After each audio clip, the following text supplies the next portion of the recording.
Dre, how you doing, man?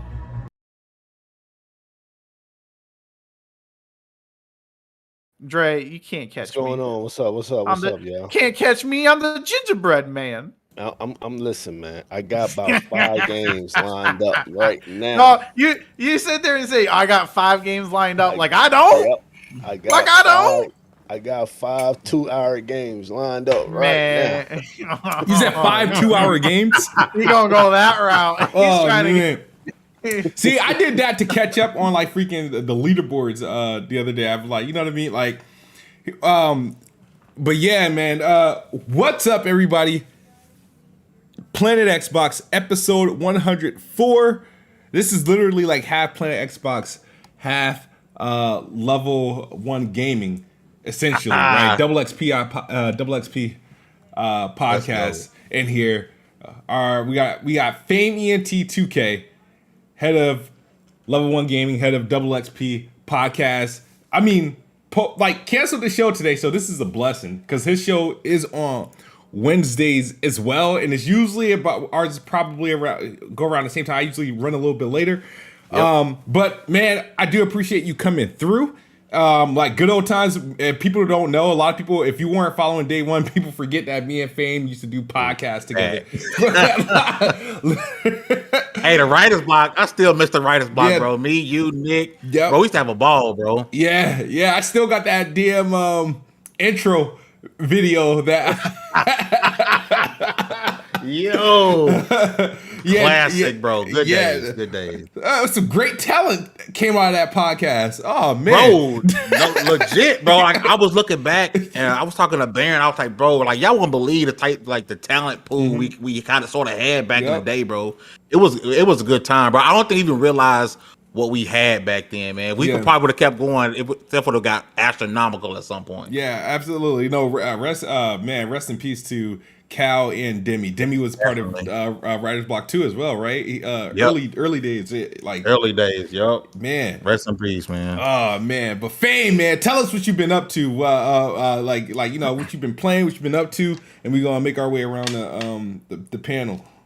Yeah, man. I ain't gonna lie. Most of my days is tied up with level 1, whether it's writing, editing. Been doing it. Got a couple of amazing things coming up with different developers and publishers and really dope interviews coming. I've been trying the game as much as I can. I've been playing a lot of that, and I'm gonna pronounce it wrong, but Eiyuden Chronicles. We was blessed by 505 Games to get a couple of review codes well before release. I've been playing that a lot. I went back to Avengers. I know people are gonna say, "What the hell are you doing?" But I'm one of the few people that love the Avengers. I probably got about 10 days worth of time inside of that game. But truthfully told, man, other than writing and editing, man, I've been playing a lot of Eiyuden Chronicles, a lot of Avengers, a lot of MLB The Show. Didn't think I would be into MLB The Show, right? Like, had no faith in that. Luckily, it's one of the titles that was on Game Pass. I'm like, bet, let me give it a shot, and got hooked. Made me a two-way player, and I got about 3 or 4 days worth of time inside of MLB The Show. Nice. But other than that, man, I really appreciate you coming out.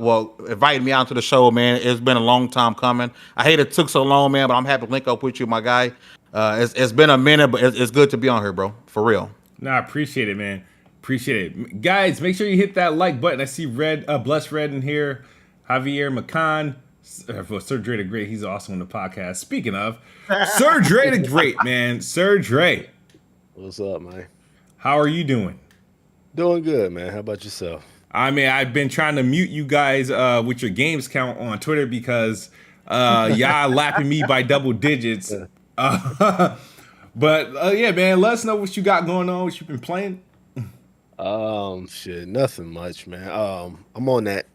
So I caved, right? I caved on that GTA 5. Took advantage of the $10 deal, right? Oh, okay. And you know what, man?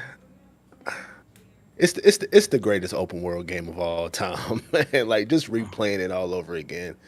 The greatest open world game of all time. Now graphically, we all know it don't look no different from the last gen version, right? But playing it at 60 frames is lovely. And on PS5 with the haptics, man, got to give Rockstar some credit. They did a fantastic job with the haptics in the game, man. So Like it's so good. Like it's like so subtle, but like it just like hits you like because it'll do shit like if you in the car, right, and it's just like sitting in the car, you will feel the engine, humming and shit. Or like if you're riding on dirt, like you will feel the pebbles like bouncing off the wheel. Like it just feels like pebbles are just like pinging in the controller. You know what I mean? It's like subtle stuff like that that's just like, oh man, like they really put the DualSense to great use, man, and having a blast. I'm about done. I'm almost to the end of the game, but having a blast. And after that, I'm gonna be jumping on that fist game, that bunny rabbit with the arm. Oh yeah. Yeah. Oh, mechanic. what? The fist. The fist. And Yeah, it was a good game. I didn't play Yes. this tonight. I ain't never So, heard of it. I'm gonna look Yeah, that up. that's what I'm. FIST. next. It's like Yeah, fire. it stands for in- something. Yeah, Isn't it like, exclusive to Forge. PlayStation or like? in Yeah, PC it's on maybe? PS5, PS4, and and PC, ain't it? Yeah, it was Yeah. one of those unnecessary timed exclusives or whatever or exclusives that they got. Yeah, so that's gonna be on next. But that's it. Okay. What about you, Logan? Yo, what's up, guys? Playing Xbox. I'm so happy to have Fame here. I love that man so much. He's great. man, I appreciate all the love. work that he does over at Level 1. You guys over here, please check out the channel, check out the Twitter, check out everything. Stick with Level 1 Gaming for all your news. And, dude, I'm just happy to be back here. I think, I want to say, I can't remember what I said I beat last week, but I don't remember if I can't remember if I beat it after or before the podcast, but I went through, played Mafia 2, which was the absolute GOAT. Love Mafia 2. Did a definitive edition. I'm going through some of the DLC in that game too. As well as I beat what did I beat? Oh, I beat Trek to Yomi, which I don't know if we're going to be having a little segment where we're going to talk about that today. Beat that on Ronin difficulty yesterday. And then I also went through, because I'm gearing up for Modern Warfare 2, so I went through and played Call of Duty Ghosts again. So I might be going through here or there, doing some Call of Duty playthroughs. Getting myself prepared for Modern Warfare 2, because I'm kind of hyped for that game, not going to lie. That's what's up. Are they supposed to show it, what, June 2nd? Or is that, like, was that fake? Well, we don't know exactly really what know, yeah. day. I know somewhere in June at Game Fest or whatever, or... Did Infinity Ward say that? I can't think off the top of my head if they did. I have to pull up and see, but I feel like it's going to be somewhere in June. I definitely guarantee that they're going to show it off a lot earlier than what they did last year. Because hell, we didn't get anything about Vanguard till like a month before it was supposed to release. Yeah. Is this the last one that PlayStation has a deal with?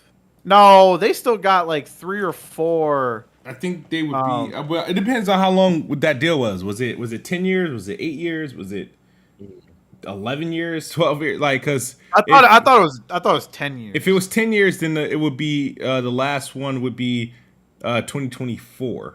That's would be under. I was in I 2024. Now that's just when the PlayStation deal is up for their like marketing rights. That doesn't necessarily mean that they're going to pull Call of Duty. Oh yeah, no. It's Oh, just- Yeah, that doesn't mean that that's when. when like they're going to pull Call of Duty from PlayStation platforms. I honestly don't believe we'll ever see that. I think that game. My thing is, why do people talk like it's like impossible for these contracts to like end early? I mean, didn't Bungie break off from Activision a whole 10 years early? Like they bought themselves out of that. So I mean, they if Bungie paid, can buy themselves out of Activision, I'm pretty sure Microsoft can pay for to end marketing rights. Depends on if it's. I'm not saying that Microsoft can't. It just depends on is it really worth Microsoft. Well, they can't now because Phil Spencer's already said that they wouldn't. Yeah. So I mean, No. I'm talking about nightmare. marketing rights, like the whole where they can't show it at their E3, and because right now Well, Xbox can't show it like at like even their showcases. Call of Duty doesn't get shown there.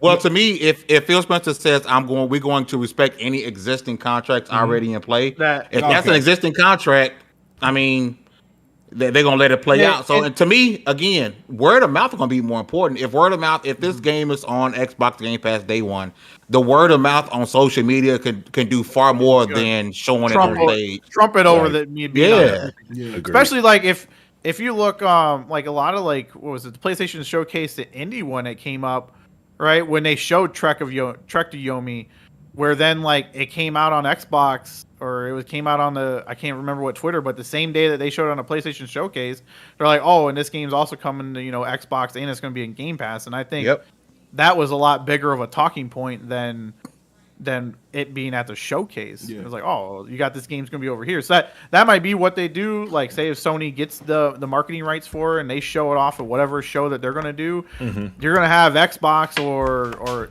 whatever. If they say that game's going to be in Game Pass on day one, there's going to be a tweet right after that event from them. Yeah, Aaron Greenberg typically does that. Yeah. So just like I've been playing like, damn, what game am I going to stick with game? So it's dry out here, man. Yeah, man, it's dry, but I feel like things are starting to come around. Where the heck did I put my phone? Because I was trying to keep tally, but the games that I've been playing have been I jumped on the whole Trek to Yomi. And like I said, I've been having my ups and downs with it. But the thing is like the only thing that's gonna keep me playing it is because quite a few people finished it, and I don't like and I think I'm on. You don't want to be the guy left out. Yeah, huh? And I think I don't know how many bosses are in the game. I think I beat the fourth boss. 4 or 5. Ain't it like 4 hours? It's not a super long. I think I was at 7 hours because I was there was like some spots that was like, because I did Ronin difficulty, and there's some spots with the bosses that or even just like the smaller enemies that I got fed up with. And I've been playing a lot of that, and I'm probably gonna see it through. Well, I'll see it through since I know I got a lot left. I got more. I can't say more. I got less of the game to go through than I do of the other game that I'm playing. But and we'll talk about that. But I've been playing that, and then I started playing it came out yesterday. Eiyuden Chronicles Rising. Fame. I'm copying exactly as he said because it sounds better than what I was about to pronounce. I was about to say Udikin. You know what I mean? But I've been playing that game, and I don't know if you guys remember, but I tweeted, like, I don't know if it was at the start of 2022, I said, all right, these are my goals for type of games. I don't expect to beat 40 plus games again. I just don't, because I think if I do that again, that means I'm doing something wrong. That means I'm not spending enough time with my kids or something like that. So what I said, I was like, all right, but I do want to hit try and get through games that I typically wouldn't buy into. So last year's game that I did that way, I got through Scarlet Nexus, and that was like, a big deal, right? Because that's typically not my jive, but I played the game, enjoyed it. It made like one of my top 10 games, right? It made my top 10 games, best games of 2021 list. And so, but on that list was I wanted to play, a JRPG, and I do want to get through a traditional turn-based RPG. I just don't know. Every time I play them, I get turned off. But I wanted to get through a JRPG, and so Eiyuden Chronicles Rising is like, it's giving me vibes, and I don't want people to hear this and think I'm like directly comparing it, right? So it's giving me vibes of like how I felt when I played Paper Mario 1000 Year Door, right? It was the one game that I played like that year, right? And it was just like, I was like, I like Mario. This is nothing like, and I bought 1000 Year Door by mistake. I thought I was getting a traditional Mario game with like different graphics. That's exactly what I thought Paper Mario was, right? I didn't know it was an RPG. So when I bought it and then I played, I was like, when do we get to the actual, platforming and jumping on Goombas and shit like that, right? So I played it, but the thing is, I would like get through and do all these like missions and the gameplay loop, and then like the dialogue and the story that they had, I was just hooked in where I would play the game literally all day. And I think I finished that game on a GameCube, right? And I'm like, but I've never played a game like that since then. Now it's like, with this game, it's like, okay, I don't know how people will get it, like, will rate this game, and I know Frame mentioned that like this is like a fraction of what's coming next year, because that game I guess is more like deep into its RPG roots. But this 100 Heroes is gonna be dope. Yeah, so this one, like, my thing is, and that one's gonna be turn based, right? No, it's gonna be like this one. Oh, okay. This is what Eiyuden Chronicles Rising is. It was the stretch goal, because this game was on Kickstarter, right? It was a stretch goal. It's a companion game, right? So this game is like pre-war, and a lot of the characters you're playing with are going to be in 100 Heroes. That might not necessarily be playable, but they definitely have big enough to be in the game. And then also for people who have played Rising, I don't know if you have to beat it or not, but there's going to be some type of benefit. I don't know whether it's going to be some type of extra items or whatever that you're going to get in 100 Heroes. But this was a prequel, and it was made to be a companion game. Like it's made for you to get to know the citizens of, I think it's New Haven. I might be saying that right. But Eiyuden Chronicles 100 Heroes is going to be, if I'm not mistaken, it's the same action RPG. But when I talk about the action goes times 10, like it's like this is very simple compared to what we're going to get in 100 Heroes. Dude, yeah, but I'll say, damn, I'm losing my voice. I'm loving the game though. I'm loving the game to the point where it's like, I was like, you know, I'm happy to drop Trek to Yomi and just ride this one out. I've been playing this game on, and a lot of people make fun of me because I be joking that like, hey, I should get rid of my PlayStation since I got a PC, and it's a capable one to actually play decent games. So my wife, she had the TV on lock, and I was like, damn, I want to play. I want to try the Eiyuden game, because I was like, I'm starting to see people try it. It's like I know I got it pre-installed on my Xbox.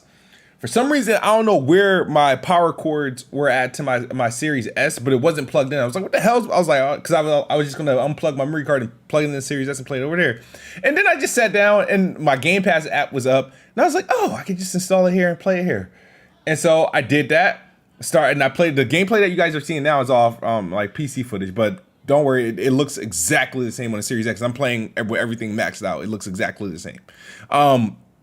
So I played it. Kind of got hooked once my wife like let go of the TV. I was like, all right, let me go, freshen up, and I'll play it on the big screen. Played it on the big screen, booted it up, my save file, everything, as if I was playing it natively on my Xbox. I was like, that's kind of clutch. There's a couple times I've used like big games like that. I've done it with Recore and like Quantum Break some years back.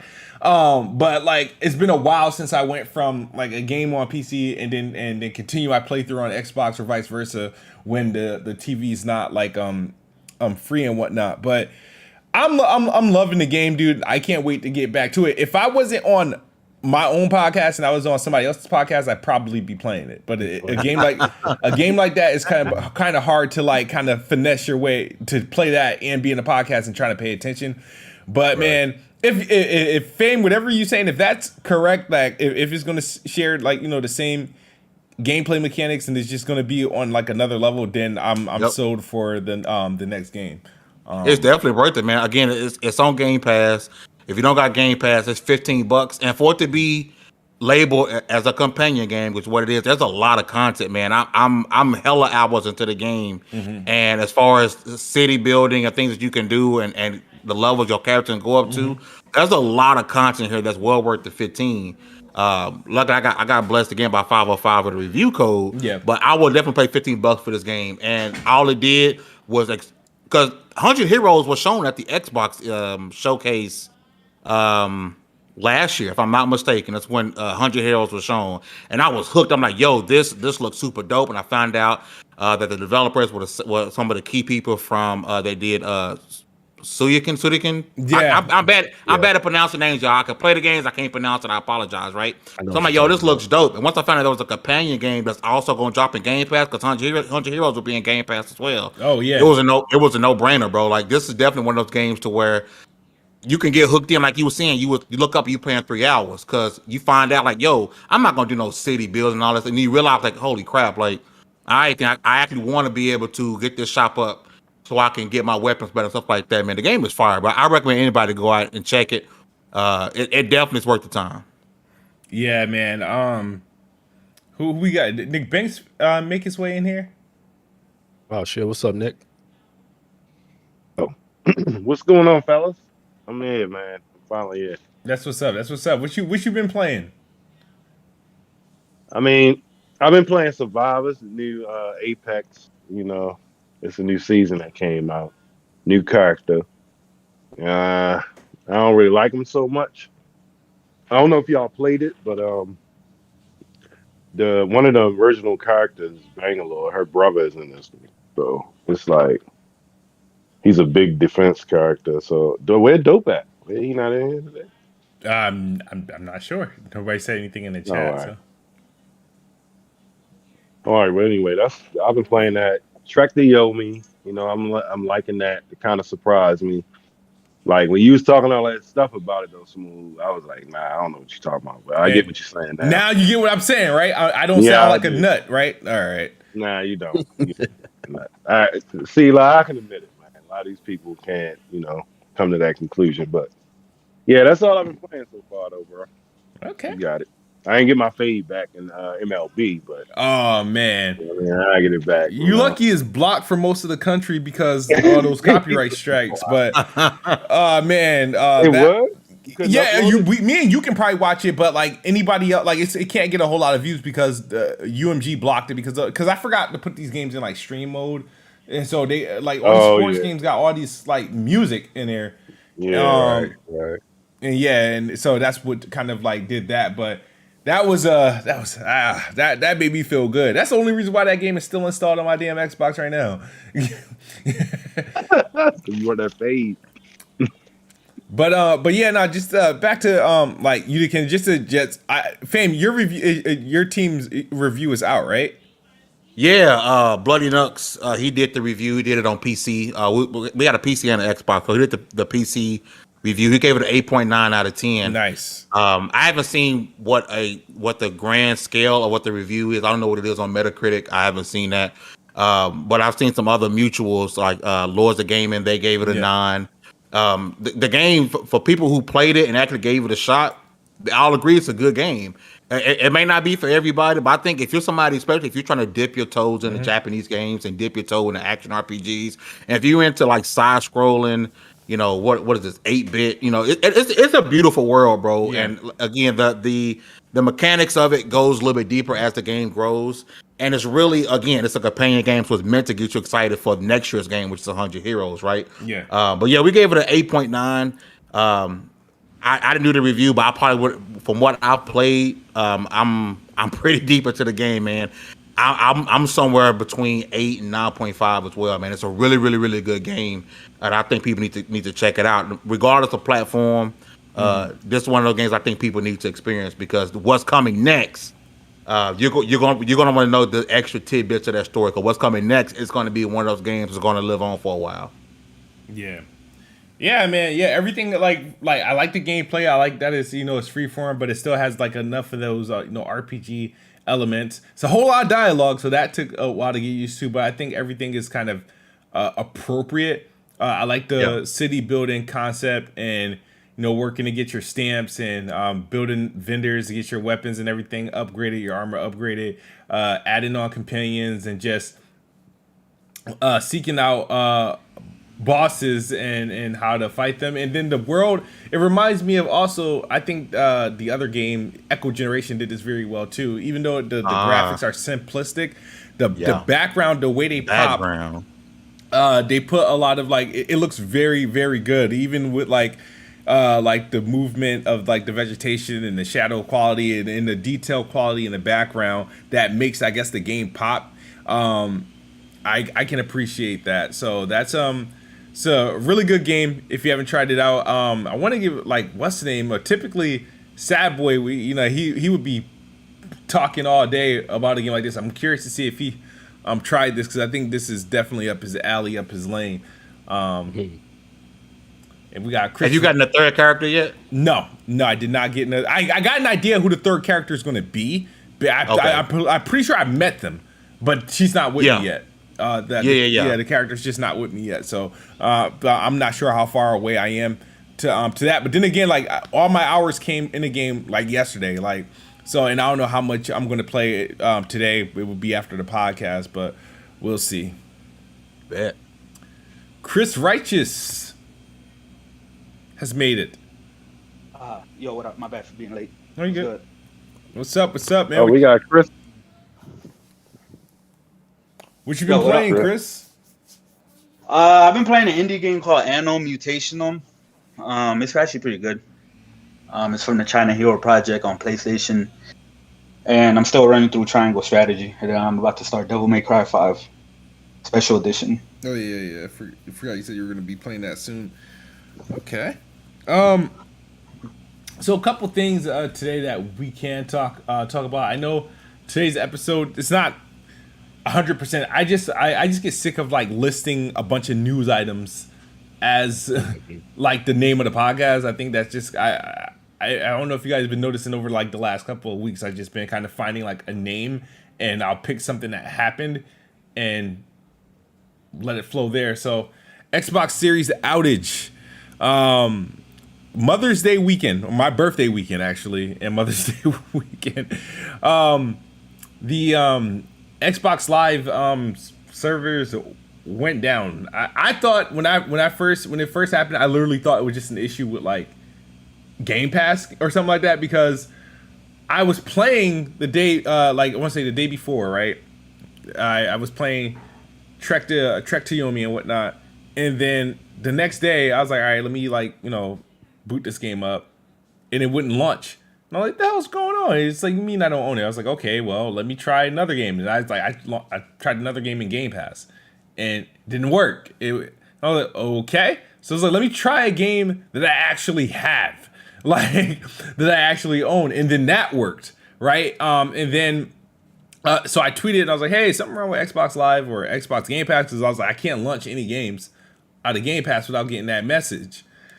And then I started to see more widespread stuff later on. Then I couldn't access any of my games. And then I was like I was reaching out to Addict. I was like, bro, like I'm gonna have to like temporarily cancel this game share so I can play the games that I actually bought, because I play majority of the games that I actually buy. I'm just trying to think, because I was like, damn, there's no game. I think the last game that I didn't buy that I put a lot of time into was Elden Ring, and that was Addict. He got that game.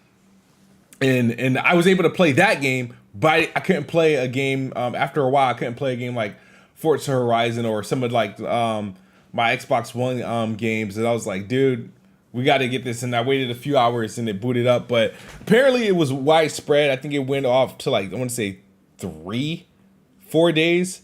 How many was everybody, at least that have an Xbox, impacted by this outage? See, with me, my only issue is in my office is my Series X, and that's where I normally play. Yeah. And but I game share with myself. So in my living room I have the Series S, because that's the one that kids and stuff play on. So I game share with myself. So my only inconvenience was I couldn't play on my Series X. I didn't feel like switching the home thing. I just went to the living room and play games. I heard a lot of people couldn't get into a game whether it was their home Xbox or not, and I think that's the problem. Yeah. I get it. I sort of get, not that I get it, right? But if it's a situation where you got to be on your home Xbox for a while, okay, no big deal, right? But the fact that some people couldn't get onto their home console and play games, that's where the bullshit occurs, right? For me personally, it was just me walking to my living room and I could play my games, no issue. But for some people, man, I feel bad, bro, because like I bought this game. It's one thing for Game Pass not to work, right? Yeah. Okay, cool, whatever's Game Pass. I don't actually own these games. There's another thing for a game that you probably bought for $60 digital. Yeah. And you can't access it. Like that's a major problem that Xbox got to fix, and they got to have a fix now, because if it happens again, you're gonna piss off a lot of people.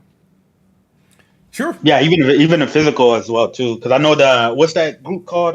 Does It Play or whatever they call it on Twitter? The ones that test if all the backwards compatible games and games run offline.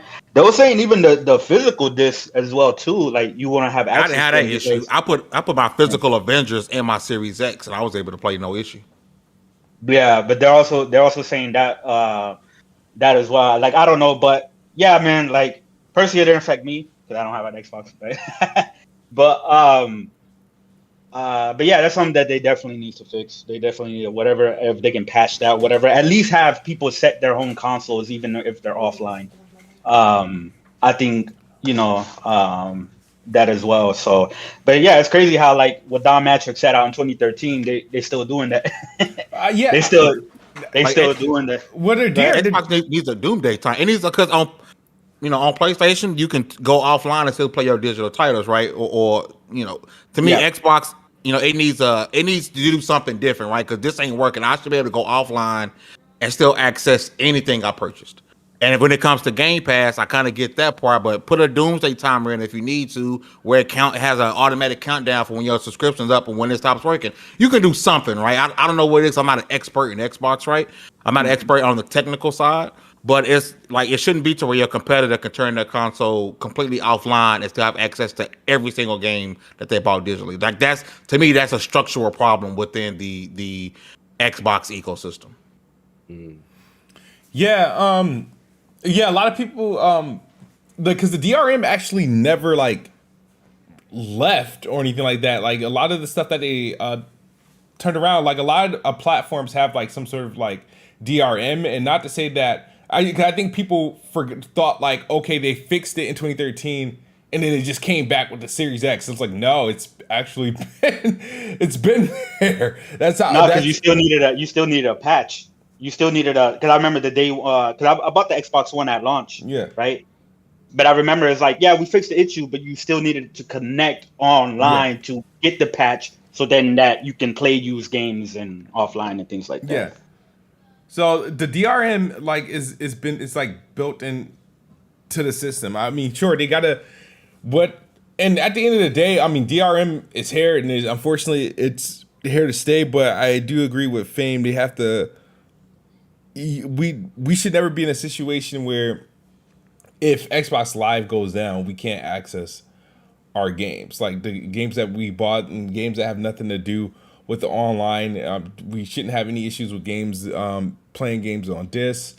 So that, yeah, I do like the one thing I do appreciate about PlayStation and Switch is like, it's just like, okay, it is what it is. Your game's just not connected. You know what I mean? Right. So that I don't understand what about how they have it implemented where that occurs, but it's something they need to correct. I think somebody came out and mentioned something from Xbox, but they were talking about more so changing the messaging because apparently the issue wasn't an actual DRM issue. It was I guess it's like a validation or something issue or something like that occurred, but the message shouldn't have popped up, and that's what they had to issue it. But the thing is, my thing is that regardless of what the issue is, the issue shouldn't keep you from playing the game. But that it did suck. I mean, I experienced, like I said, I did experience it. I know people were on Twitter protesting and asking why aren't Xbox guys complaining about it, and I was like, I don't know who wasn't complaining about it, because every time I got online, I seen it trending. It's been like Xbox Live was trending, so I'm like, you have to be talking about it for it to trend. So I didn't understand. I've seen some Xbox fans like actually being vocal about it and be like, yo, this is not cool. Other ones, damage controlling, of course, and then the other ones, they didn't really say anything about it and whatnot. But all I know of it, like if it was PlayStation, some of the media personalities that always get on PlayStation or whatever, they would have left vacation early and they would have ragged on PlayStation about this all the time. But it is what it is. We already know what it is, but it definitely a video. It's not cool that if there's anything happens, somebody doesn't have online for 36 hours or anything like that, they should still be able to play their single player offline games. Multiplayer, of course, they're not going to play that, but you should still be able to play Halo Infinite single player or Gears single player or Elden Ring, and things like that. So hopefully it gets.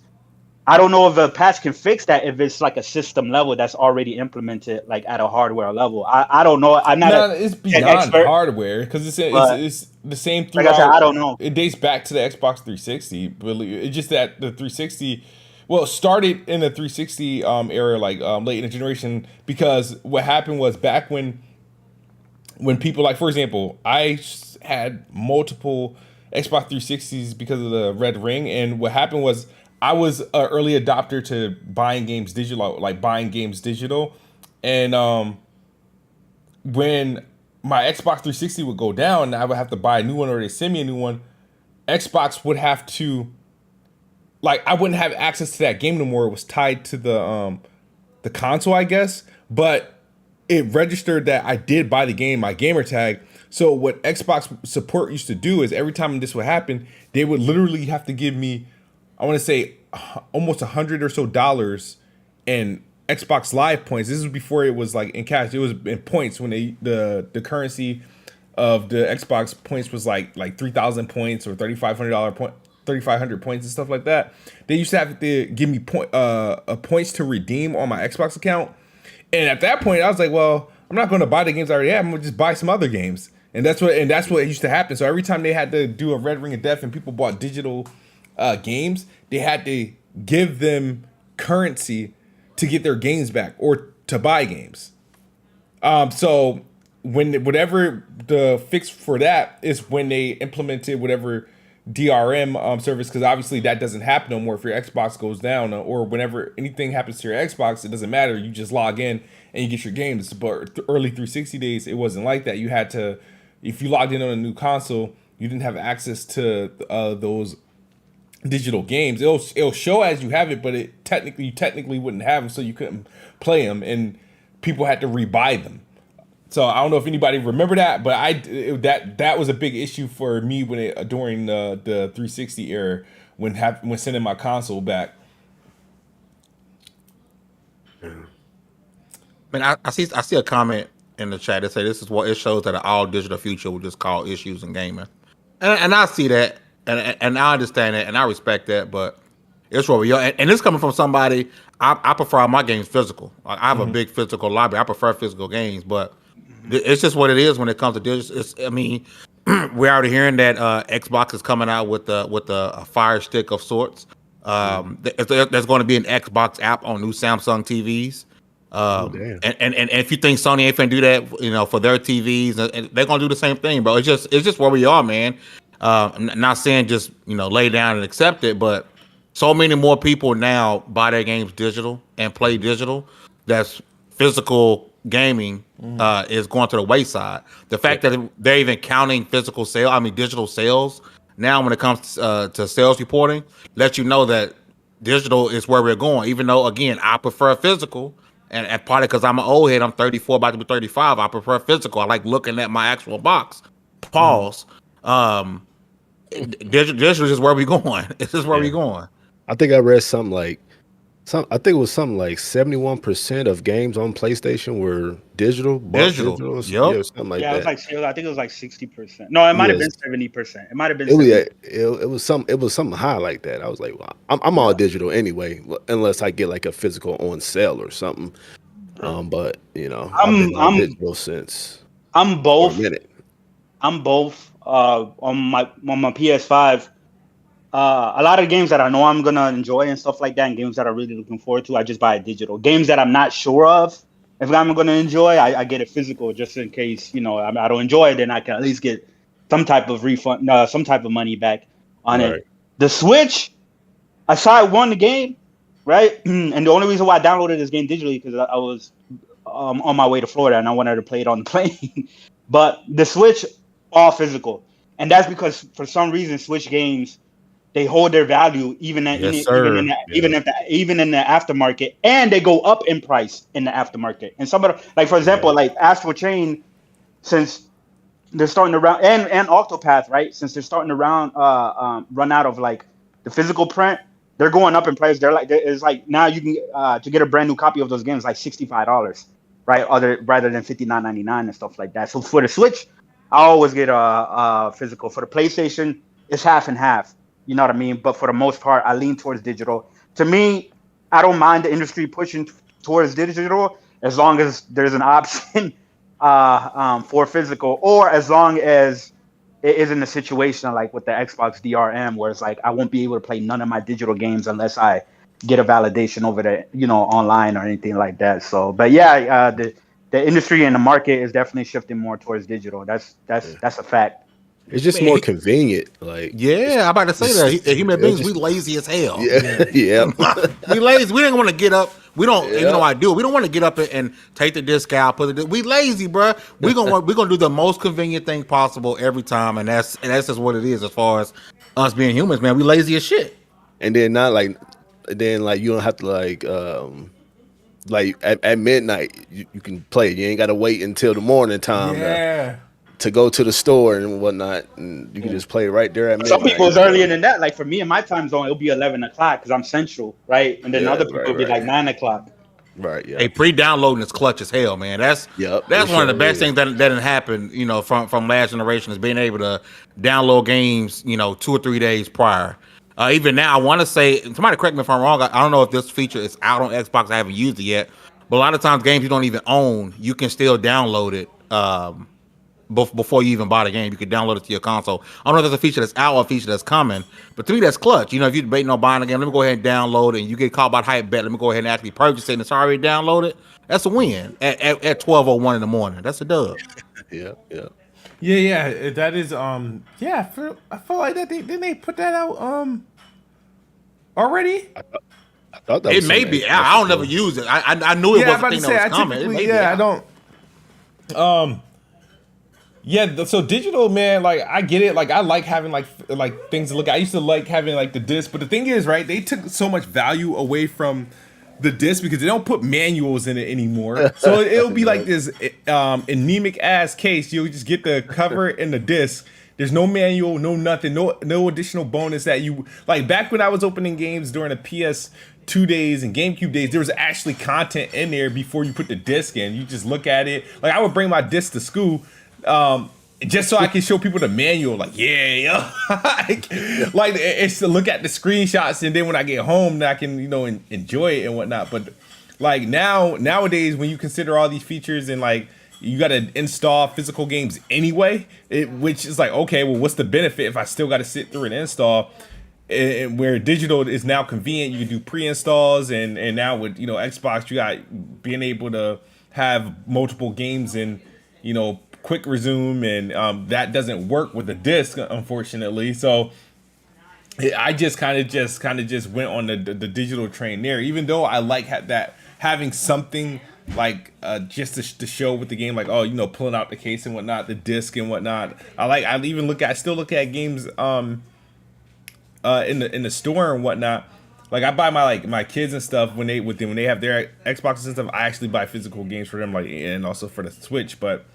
Me personally, I just kind of just rock digital, and I've been digital honestly since towards the end of the 360 life cycle, and then when it came to Xbox One, I think I bought the initial games right for Xbox One launch, right, and I bought like maybe 2 or 3 games on disc, right, and everything else I just like fuck it. I just went to the Xbox store and just started buying games. That way, but I mean I understand and I feel for like the people who wants to hold on to like the physical media, but when you just consider everything, like I miss CDs. I like as far as like music CDs, I bought CD, I collected CDs and whatnot, so I do understand like people wanting to hold on to physical media and wanting their games available at physical. When I had PS4, I've had all my games physical.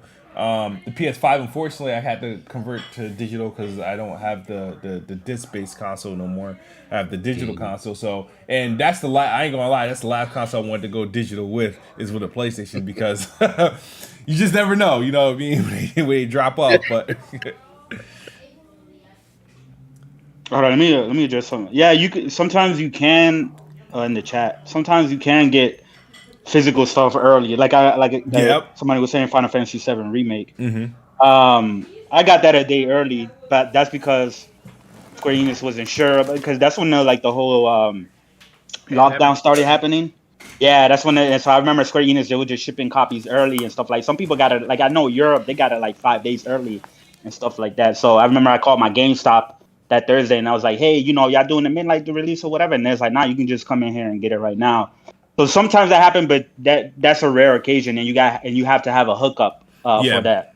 Most of the time, you literally have to wait until the actual release day to go pick it up. Yeah, I used to go to J&L Games in New York every time for games like God of War, Uncharted, Spider-Man. If I want to get the games early, they would have it like 3-4 days in advance. I would go, get there, do my unboxing on YouTube, get the views, and then start playing the game and whatnot. I remember them unboxing days, man. Everybody was doing that, unboxing games and shit. Bro, I'd never watched any of those, bro. Like, I never got, like, what's the appeal of watching somebody open a box? Like, unless it's, like, a real special cool edition and whatnot. But even then, it's like, I've already seen what the statue looks like. Yeah. But I remember those days, them unboxing days, yeah. But who else was in, Nick, or Logan, were you impacted by the outage? So I only got impacted on Friday, to be honest. Like I got home from work Friday and I tried to boot up Trek to Yomi, and it kept on doing that. Like, you need to be online to have access to this game. And I was like, what do you mean? Like I am online, and I couldn't figure out what the hell was going on. So like I put out on, I think on Twitter, I put out there, was like, anybody else having these issues on Xbox Live? And I got quite a few people it seemed like was having the same issues. So then I was like, well, must just be something messed up with Xbox Live right now. I went and I just booted on my PlayStation, played it Friday. But then Saturday, Sunday, I had no issues playing anything. So like I played, I was doing like the DLC in Mafia 2, which is like a digitally owned game, and I was playing Trek to Yomi, which is a game that I was playing through Game Pass, and I had after Friday, I never got that error again. So like for me, it was just the one day. I know a lot of other people, like I saw like in both Saturday and Sunday, I was checking and it seemed like, still people were getting hit with it, but then I would see like a good chunk of people that weren't hit with it.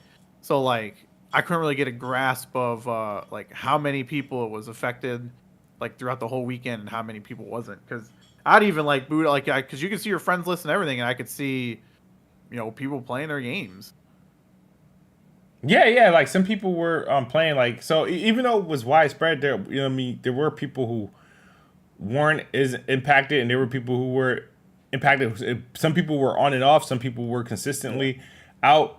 Like I said, I was impacted maybe, I want to say 2 days. It was spotty. Like the first day is when I didn't have access to certain games, which it felt like I couldn't access Game Pass games. And then the second day I couldn't access any of my titles completely. I can only access the games that Addict bought, since his console is his home console is my Xbox and vice versa and stuff like that. And then I think, what day did I, where it wasn't an issue for me no more? It was either like later that night. I think I didn't have any issues because I started playing Trek to Yomi and I was sharing gameplay and stuff like that. And at the same time, people were telling me, "Why aren't you complaining?" I'm like, okay. But yeah, man. I mean, like I said, it sucks that does occur.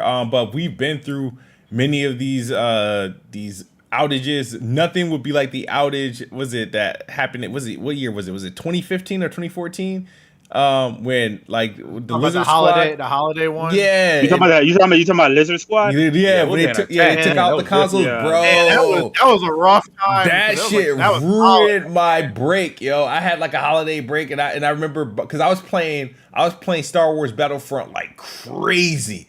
And I was like, now it was like, yo, I'm really glad this game I was playing. I was bringing my consoles with me, because I had to go to like family's house and whatnot. So I was bringing the console with me so I could stay playing it and whatnot. But they took down those shits. Like I don't know, I forgot how long that even lasted, dude. But it was horrible. It was a horrible outage then.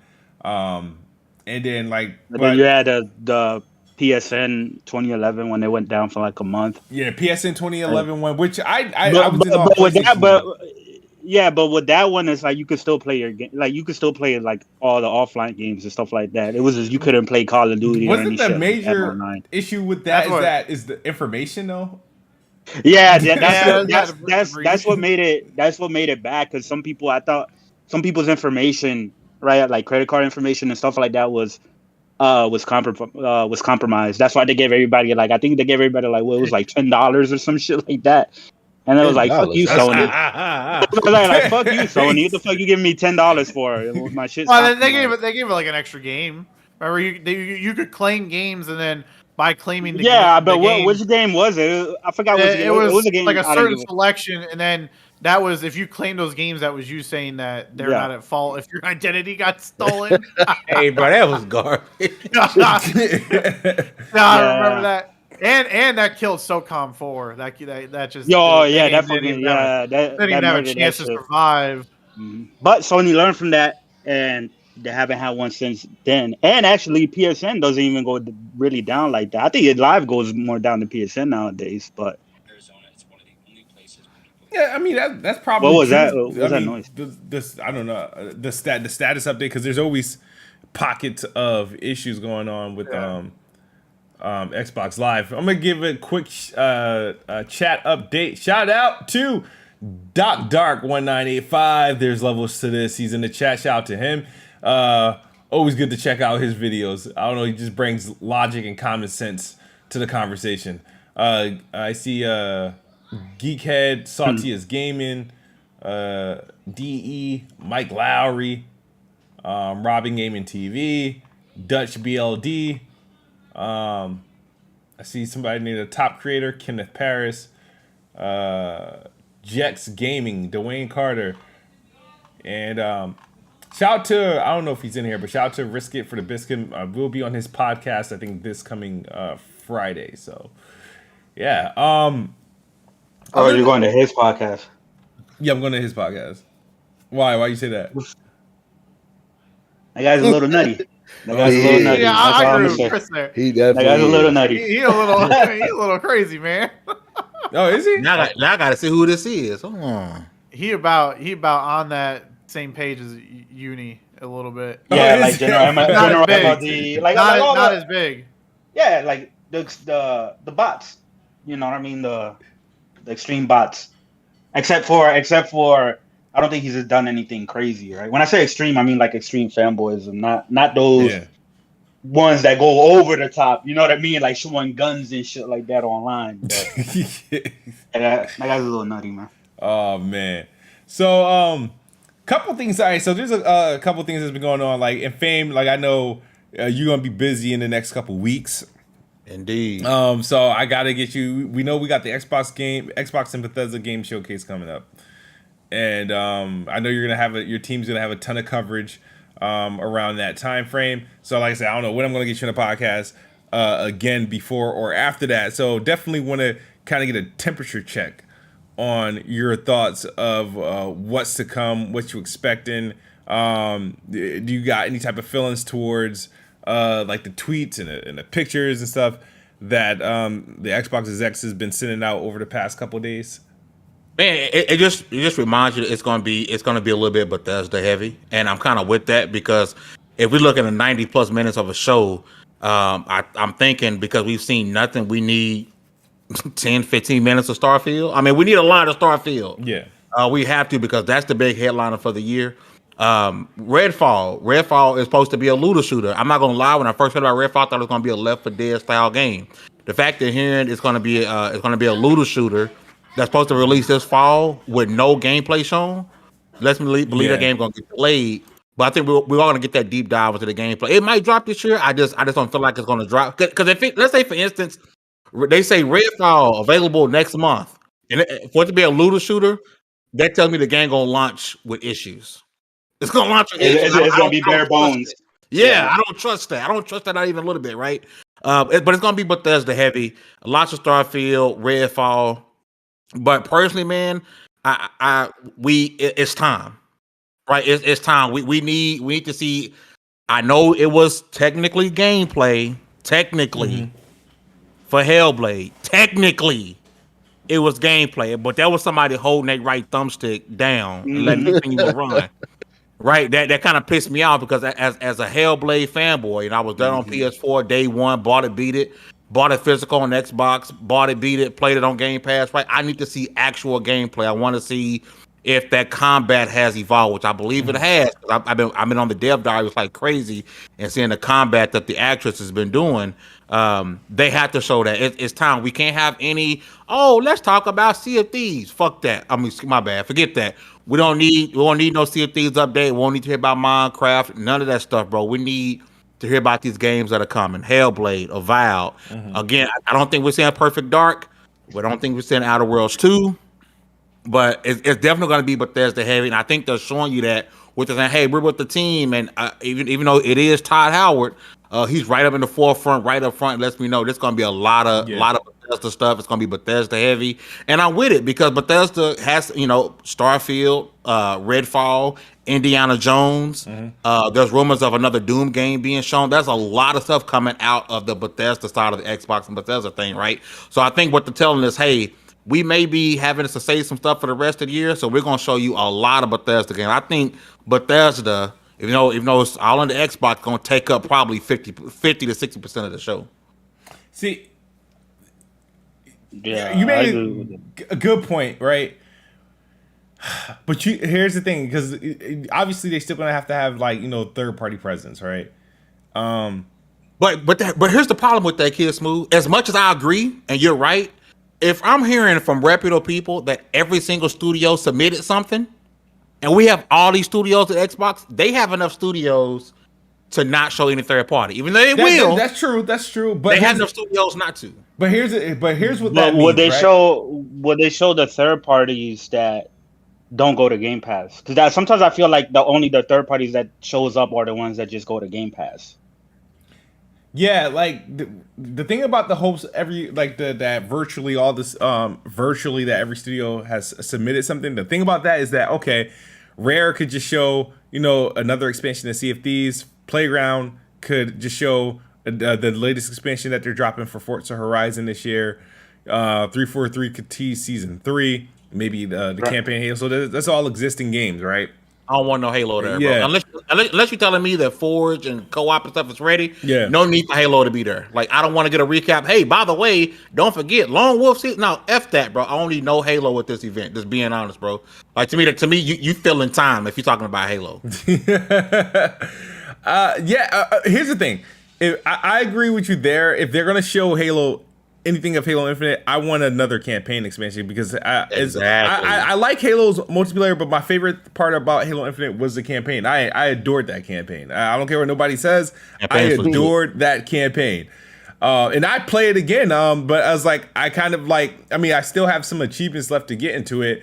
But at that point, I'm saving my second playthrough for like a co-op run, if anything.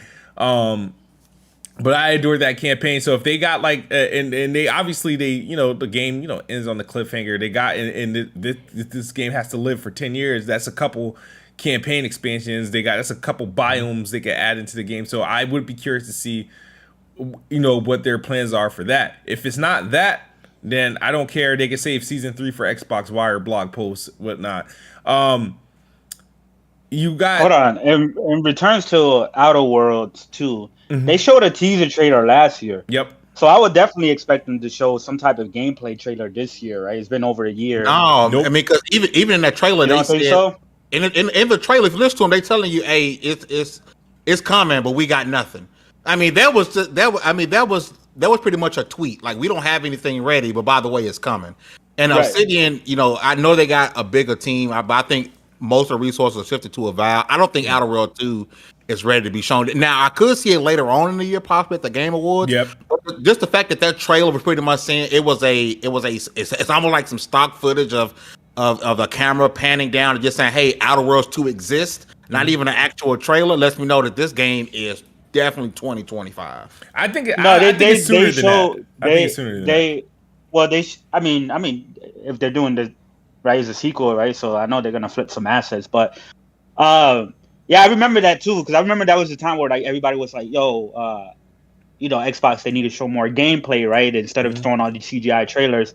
And then here comes Outer Worlds 2, they show a CGI trailer of this big ass monster, and then they try to joke around and be like, "Hey, this is not gonna be in the game."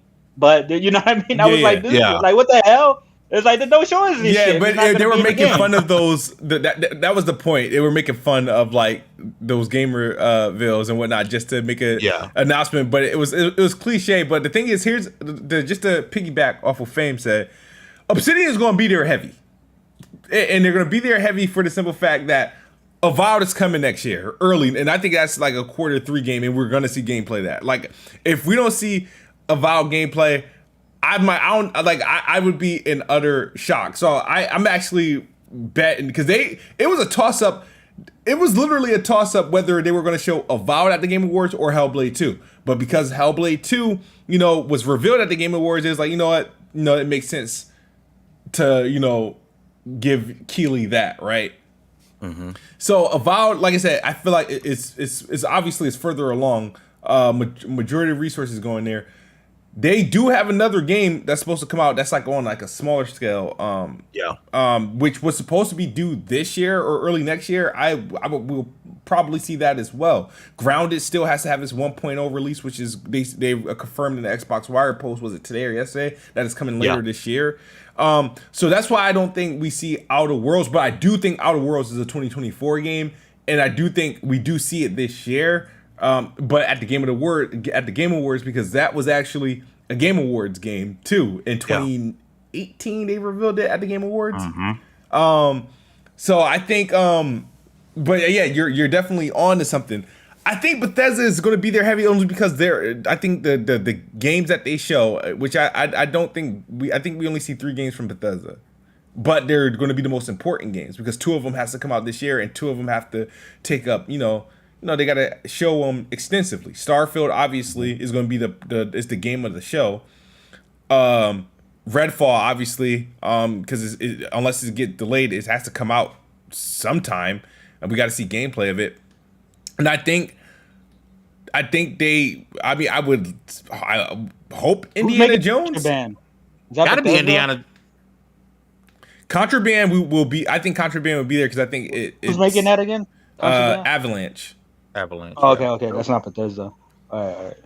Because Youngblood came out 2018, 2019. Yeah, and Arcane took up most of the work for that. And so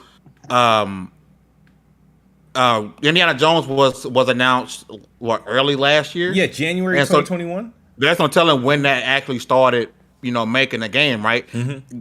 That game, Indiana Jones has, and that shows up. That's going to be big, right? That's supposed to be the quote unquote, Uncharted style game for Xbox, right? And it's still to be determined whether or not that game is exclusive. Yeah, because that deal was in place prior to the Bethesda acquisition, so that game still may be multi-plat.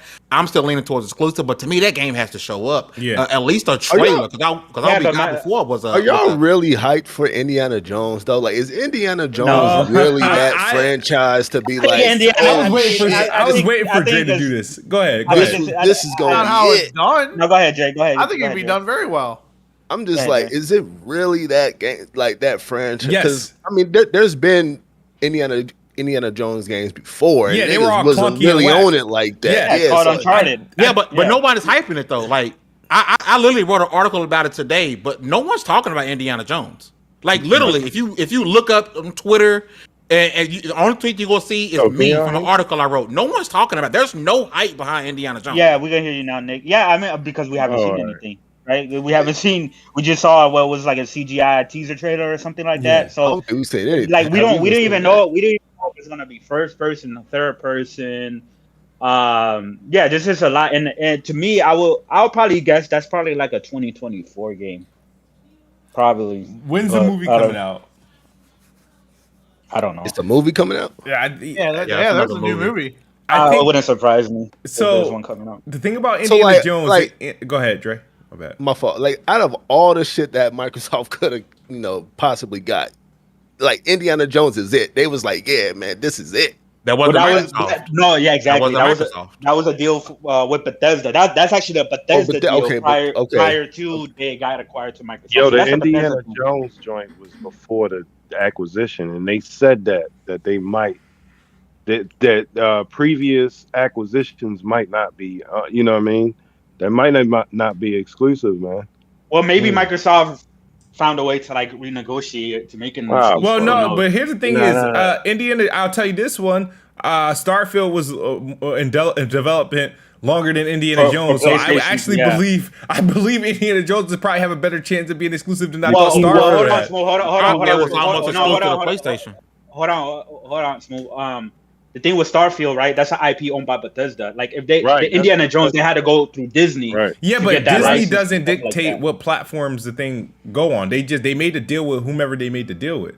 You know what I mean? No, I mean, yeah, but if that was part of the deal, that is going to be Xbox, PlayStation, Indiana Jones or whatever, then they really can't. They have to honor that deal. But that's more of a Disney thing. Starfield, yeah, because that's a original IP like owned by Bethesda. So of course it's on PlayStation first, but then of course they're just gonna we're not gonna make. So you don't think AT&T and WB don't have issues with like Gotham Knights not coming to PS4 and Xbox One?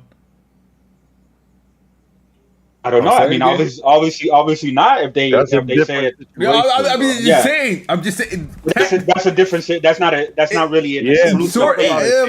Sort of, yeah. Because at the end of the day, if they have this priority of like which platform, it has to go on, or it has to be like platform agnostics. There's not enough. One, there's still not enough PS5s and Xbox Series consoles around for that game to be successful.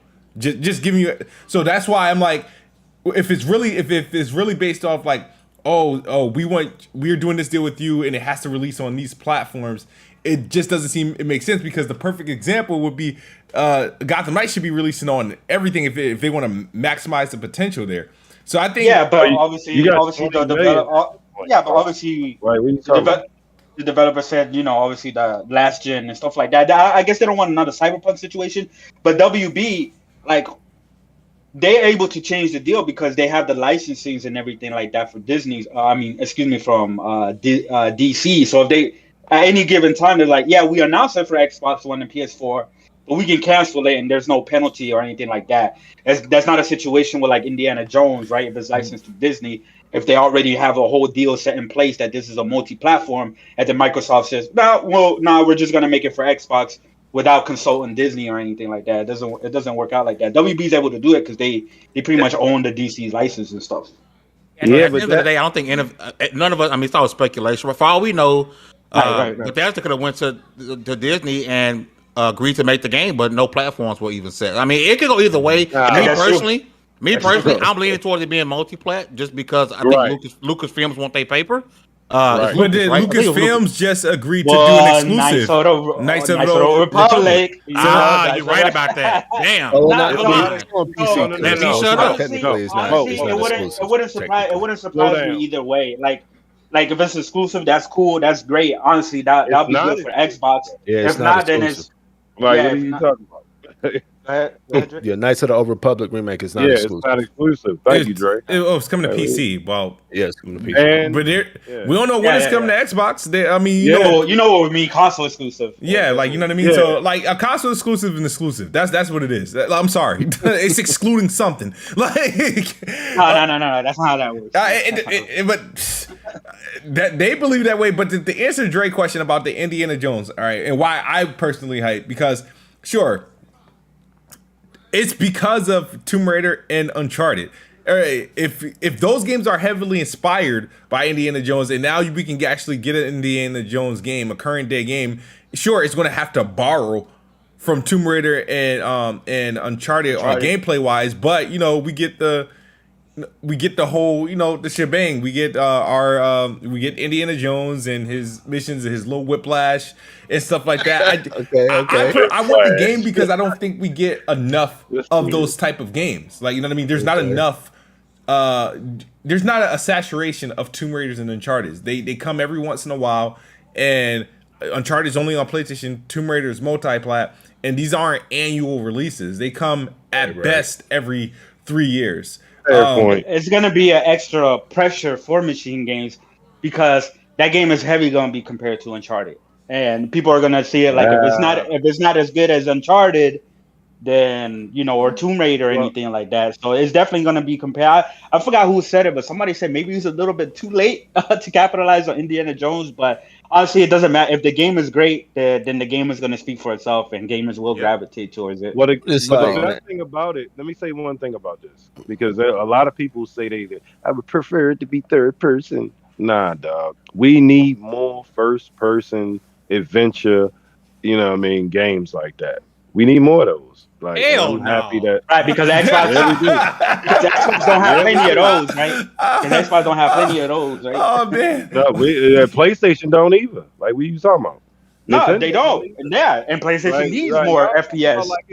Like hold on, the industry ain't like, it's not saturated by those games. Like, what are y'all talking about? If anything, it's more over the shoulder, slow walk past the car and all that type of that shit made me drop the PlayStation 4 for a minute, because that's all I was playing at 1 second. Like, I don't get it. Like, I mean, y'all can go ahead and run with it, but I don't. I'm tired of it. I'm I just need like, more man. because I'm just like, it's not too many my good. fault. Do you think, No, Oda? go Do you ahead. think? You Do you think gameplay wise, right? Like a first person Indiana Jones will like. I don't know, man. I just don't see like Depending on the developer. Depending on the developer. If you're playing as Depending on- Indiana Jones, people are going to want to see Indiana Jones. They don't want to see his hands floating in the air. They're going to want to see Indiana Jones the person if they're playing as Indiana And Jones. I get it. I get what you're saying and all that, but as long as the game is good, because you can see Indiana Jones and that game is trash. So at the same time, it really don't matter. Like, If the game is good, we're gonna play it. I totally yeah, agree. No exactly. doubt, no Like, doubt. I don't like. I ain't gonna go too far around that. My thing is just like, I'm just like, okay, Obsidian went to Lucasfilm, was like, I mean, granted, Lucasfilm Bethesda. don't. Yeah, I'm sorry, Obsidian. Bethesda. I'm sorry, I'm sorry, my fault, Bethesda. Arcane. And granted, Lucasfilm doesn't have like a lot of like IPs and like that, but they was like, okay, Indiana Jones, Star Wars. I'm gonna go with Indiana Jones. Like, that was. I guess. Well, here's the thing. You heard the story, right? You saw the interview, with Todd Howard interview. Mm-mm. No, All I right, did so not. he said he had pitched the story for Indiana Jones like 10 years ago, right? And he wasn't able to get it off the ground. But then one of his good friends got a job with Disney. And then he was able to resurrect that pitch, and then they made it happen. So that's how it happens, because he had. So they wanted Indiana Jones from the jump. Yeah, Todd Howard wanted Indiana Jones. Yeah. Okay. But then they got machine games to do it. So we gotta see, if they do a third person Indiana Jones, we're gonna have to see what they do with that, because they typically don't make third person. They usually make first person, which is probably why it's probably gonna be first person, to be honest with you. Well, now I mean, we got hope not. the Horizon Forbidden West developers. They that's they true. did mostly first person, and they made a hell of a third person game. Yeah, but that doesn't work out for everyone. True. It doesn't work out for everyone. Right. But we're just gonna have to wait and see. Hopefully it looks pretty good when we see it. It's gonna be good, man. For the showcase, though, I just want to see Fable. That's all I want. I don't think Oh, we're yeah, gonna yeah. see Oh, yeah. Fable. Yes. You don't think it's gonna beat it? What you mean? I would Man, love to it's see gotta- it. I it's just gotta don't be think it. bro. Nah, come on, bro. They Come tease that on, like baby. they tease that like Gotta have Nah, a we faith, gonna see dude. Fable. They literally Gotta have tease the that like faith. yeah. We gotta see something, man. Because that's Why like you don't think Fable gonna be there, Schmoo? Because all right, so element trophy. one, I no. I follow a lot of the people that the hirers and is that they're hiring like crazy and stuff like that for it. They're doing a lot. I just don't think Fable is. So if Fable was coming out in 2023, I'd say it'd be there. We're not due to see Fable. The next time we see Fable, we actually have to see like something in game. You know what I mean? Yep. We either have to be gameplay, or it has to be close enough to gameplay, like a vertical slice. No, or some shit like gameplay. that. Gameplay. Nah, None bro. of that other extra stuff. So, but Gameplay, the thing is, gameplay. so right now, and we will only see that if the game was coming out within the next 12 to 18 months, and I don't think that is happening. I think Fable's 2024, and if it's 2024, then we'll see it, next year, because how Xbox have to do their shows, and historically, obviously their showcases have been what. Your main game, obviously, it has to showcase the main game of this year and you have to premiere or reveal the main game of next year. So no, that's not true because they premiere Hellblade and that still hasn't out. They premiere no. I Perfect said Dark. game showcases. I said game showcases. Perfect Dark. Those weren't game showcases. Those were game awards. I'm talking about their actual like the Xbox Game Showcase, like their E3 presentations. Like they're usually like, for example, last year, right? The main game was Halo and Forza, right? But Halo obviously, but Starfield was the main game for next year, which was now this year. Now Starfield's the main game for this year. They got they're going to show obviously Starfield, but they are also going to show the main game for next year at some capacity. And I'm just curious of what that game's going to be. Is it Avowed? I think Avowed is next year, but I don't think Avowed, even though it's going to be big, I don't think it's the main game. I think Indiana Jones is going to be that main game, that big blockbuster. And that's why I keep leaning towards I'm more excited Indiana for Avowed Jones than Indiana Jones. Oh, facts. Oh yeah. More. I mean, I can understand that. I can understand that. Yeah, absolutely. It's really the Western RPGs that that's really literally the only thing that like has my interest in regards to like Xbox first party. So of course the Fables, like I'm excited for that because I really love Fable 1 and 2. Of course I want to see Avowed because I enjoy other Obsidian's RPG, Outer Worlds, right? Things like that. According to Addict, we might see it. See what? Yeah, I expect to see.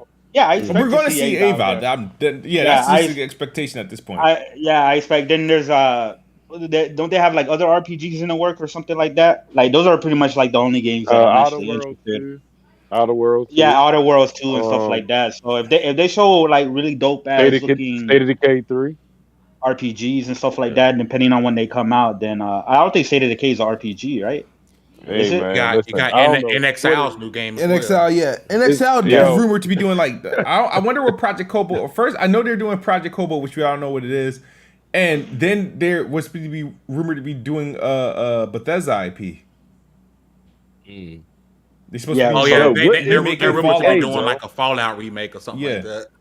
Does anybody know what State of Decay I can see that. is? Like, no, that's like a base building, like a management. That's like one of those, strategy, right? Survival strategy. Survival game. Survival management, some shit like that. Yeah. So they're gonna keep it. They're gonna keep it straight to that and get more in tune. I hope not. Right? They need to change it. Yeah, but that's the thing, man. They what they want. Yeah, they got an MMO. Though, they want an MMO for State of Decay 3. I'm not in my least favorite games from Xbox are those management games. I can't manage shit in video games. Like I don't like managing shit. That's why I can't do Age of Empires. I can't do those RTSs. I can't. You got to spend a lot of time with them. Yeah. Oh, you didn't play Wasteland? You didn't play Wasteland 3? Nah. Even though it looked good, I couldn't do it, man. I couldn't do it. I couldn't play Gear Tactics. I couldn't do any of that. Like. It's just those. I'm incapable of playing those games. It's like I'm like. Oh man. Just like you don't like to the genre. Just like you don't like those heavy RPGs that Bethesda tends to make. Well, no. See, Bethesda game. It's not that they. I typically just don't. I seek thrills in video games, right? It's like I want to be able to get through a game in 8 hours. That's how I look at most video games. Like, you know what I mean? I have a tolerance. RPGs. I feel you on that. Like, yeah, like it's that's just my taste. So Bethesda typically makes long-winded games. Like I played some, I could get into a Fallout, right? But I won't finish it. It's like I can get it out. Like I got to Elder Scrolls. Like Oblivion was one of my favorite games for the 360, and I never beat it. Because you didn't connect with those games, like as far as the gameplay wise. It's not because they're overly long, because you just how many hours you just put in Elden Ring? Well, right. Because Elden Ring drew you in because of its gameplay, right? So that's really what it is. I don't think it's necessarily because the game may be too long for you. It's just really not your cup of tea in those style of games. Yeah, and then you gotta like the theme of the game too, though. Yeah, also because Outer Worlds was like kind of like I felt like that was like I was like when I played Outer Worlds, I was like, great, I don't need to play Fallout because I played Outer Worlds and I beat it. But I got through Outer Worlds in like maybe 40 hours or less. No, you can beat it in like 25. Outer Worlds is like, as far as like the main story, I think it's only like 25 hours. Yeah, it's not that long. And I did both the expansions in Outer Worlds. which was Outer Worlds is like was a dope game. One of my favorite games that came out that year. Good game. Like that was great character development. Like I don't know if they won any awards for that, but like that was great character development. Obsidian, they make better like those first person RPGs, right? Like Bethesda makes. They made those better than actually Bethesda, simply because the gameplay of those games are better than like I like the Bethesda games. I didn't like 4 and shit like that, right? Fallout 4. But the only thing that like I've always complained about is how slow and clunky their gameplay is. Their gameplay doesn't really feel fun, right? The thing that's fun about them is the exploration and what you're able to do and stuff like that. Yeah. So I always felt like Obsidian, whenever they make those style of games, they usually make like the better ones, like the New Vegas, right, and the Outer Worlds and stuff like that. So that's why I'm looking more. I'm actually looking for more towards Avow than I am like the Elder Scrolls 6, to be honest with you. Yeah. You know what'd be interesting? Not to go extremely left, but Good. if there's any sort of, realness to that Mandalorian rumor as well. Who's supposed to be that? Yeah, that would be a surprise. ZeniMax Online. Yeah. Now, that would be huge. Which they already made a pretty decent MMO. Like I played a little bit of Elder Scrolls Online. I thought it was okay. It wasn't too bad. It was better than most MMOs that I tried out in terms of gameplay and stuff like that. So yeah, if they make a Mandalorian Online, like they already know how to make a pretty good MMO. That actually be pretty exciting. See, Hold on, you would want Mandalorian to be like an MMO See, type? that's the No, thing, I wouldn't want that. I would want it. Oh, okay. I was like, whoa. I would rather it be like a single player experience. Yeah, to be okay, honest with all you. right. But So we'll see what happens. My with it. question is, I know, Fame, you want to know a little bit. There was a rumor going out that Xbox and Bethesda are racking up on Disney Lucasfilm deals, or like, can you, I don't know if you can elaborate on that, or I don't know if you heard anything on that, but I saw it but I didn't like click on anything. I just saw it like more than once. I was like, all right, is there some smoke here? No, man. I truth be told, like I get stuff sent, but I'm so afraid to stick my foot in my mouth. Like I've heard that. I don't see anything got no real credence behind it. The Mandalorian thing, I do think it's real. I've heard it from too many different people that it's a real thing. Who's making or what type of game it is one thing.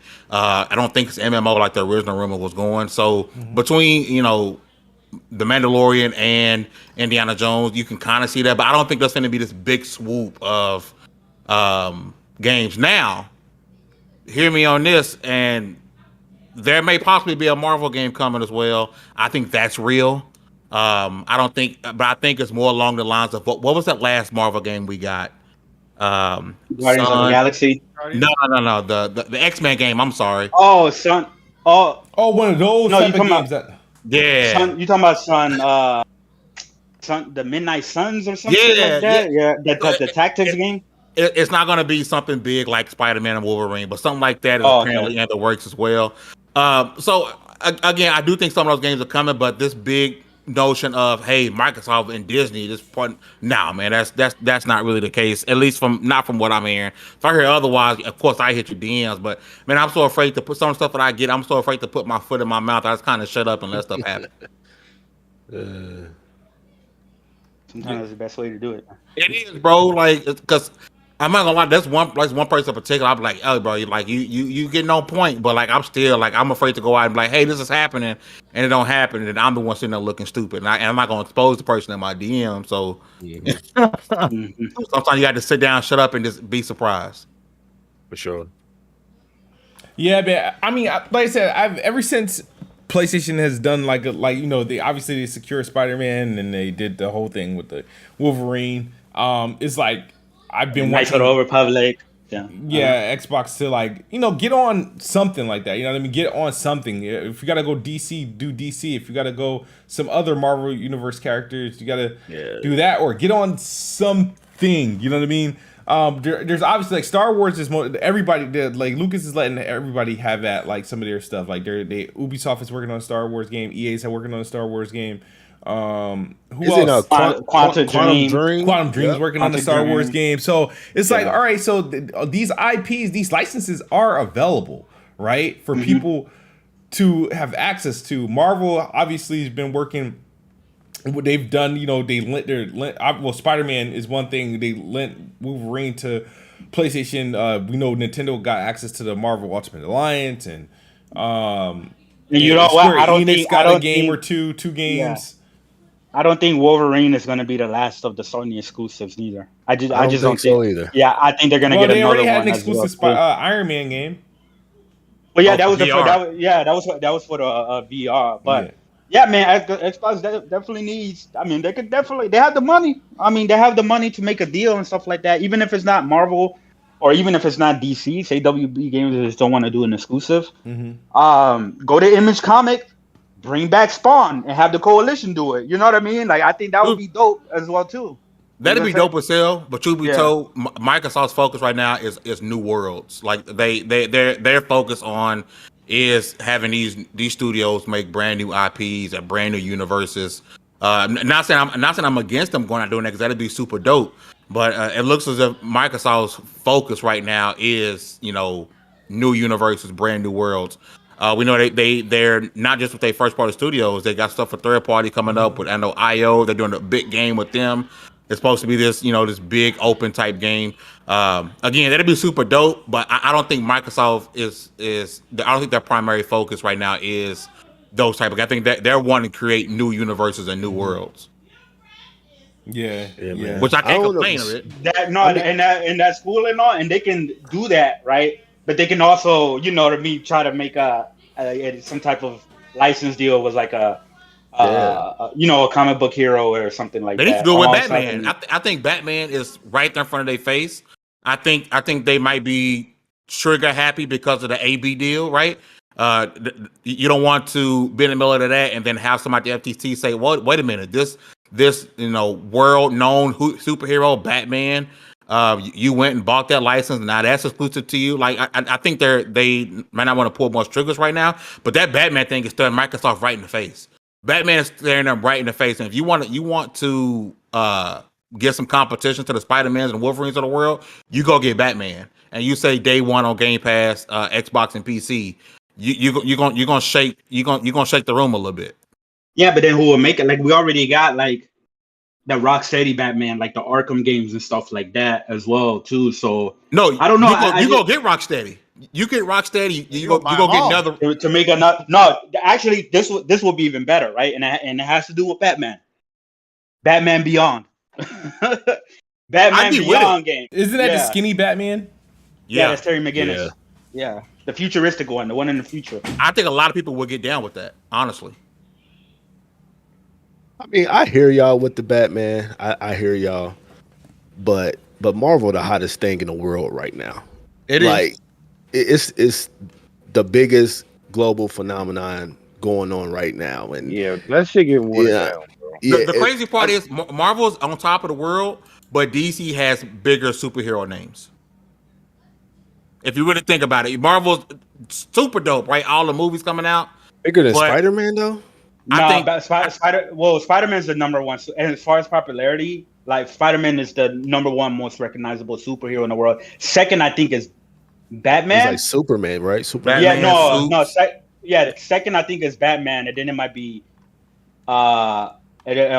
Superman and then Iron Man right after that, something like that. Let's be honest, though. Batman really was popular because of the Joker. Nobody really liked that particular Batman because of Batman. It was really you know what I mean? Like, I don't know. Which Batman are you talking about? Arkham games? Arkham. Nah, that was a dope ass. They got Arkham was fire. No, not the game. They got Kevin. What's his name? Kevin whatever. Games. Yeah, they got that shit. That was a dope ass Batman iteration of Batman. Nah, What'd you say, Logan? And well, also it was 4 dope ass games. You had Kevin Conroy who did the voice. Yeah. Well, other than I'm not talking about Arkham Origins. Kevin Conroy did the voice, which he did the voice in all the other animated. In the animated. But Origins was good too. Origins was actually pretty good as well too. Yeah, Origins was It was very underrated. Like, I really enjoyed it. Yeah. You talking about the games, yeah. And then now they have Arkham Knights. Transition. Ugh. Ugh. What y'all think about that, man?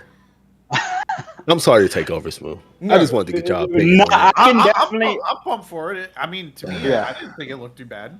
Yeah, I think- yeah. Go ahead. Look good. I man. think.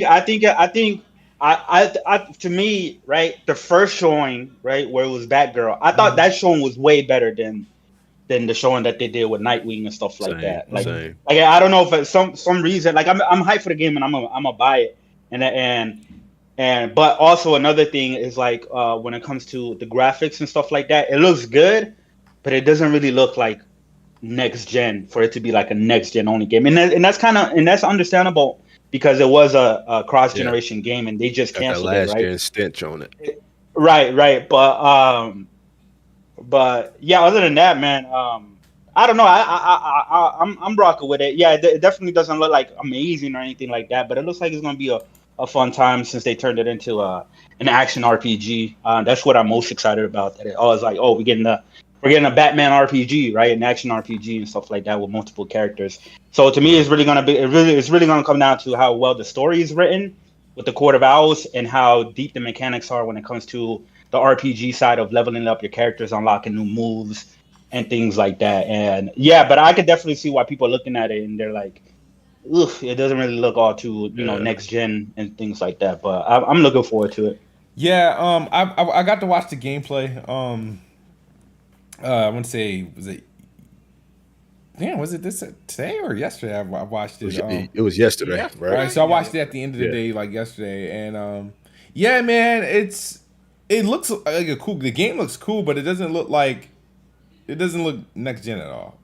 Like I'll say that it doesn't look anywhere to the point where why they would cancel it for last gen. Not to say that I care that it's canceled for last gen. It's just that I didn't like the way with the Nightwing moved all around.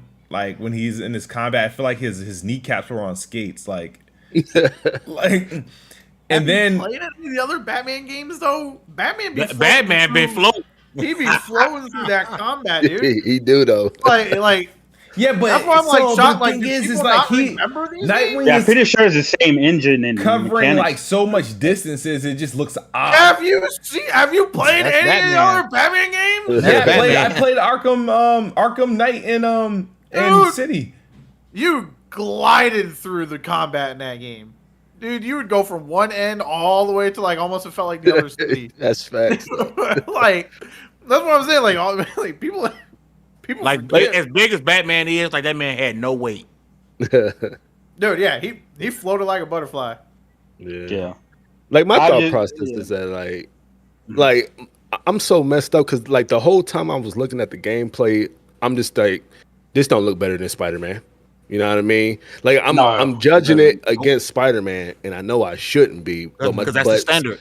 Spider-Man is Exactly. the I was standard. just about to say that. Since Spider-Man is the new standard, that's what I was doing the whole time. I'm like, man, Spider-Man does that better than this game, or Spider-Man 2 is gonna kill this game. You know what I mean? So I'm just like, Yeah. that was my fault.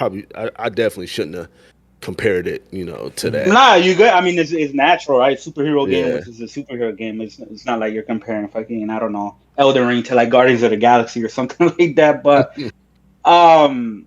yeah, no, Miles Morales definitely looks way better in terms of graphics, animations, everything like that. And it's kind of hard because Insomniac is definitely on a whole nother level than what's the team making this one? Is it Montreal? WB Montreal? Origins. Yeah.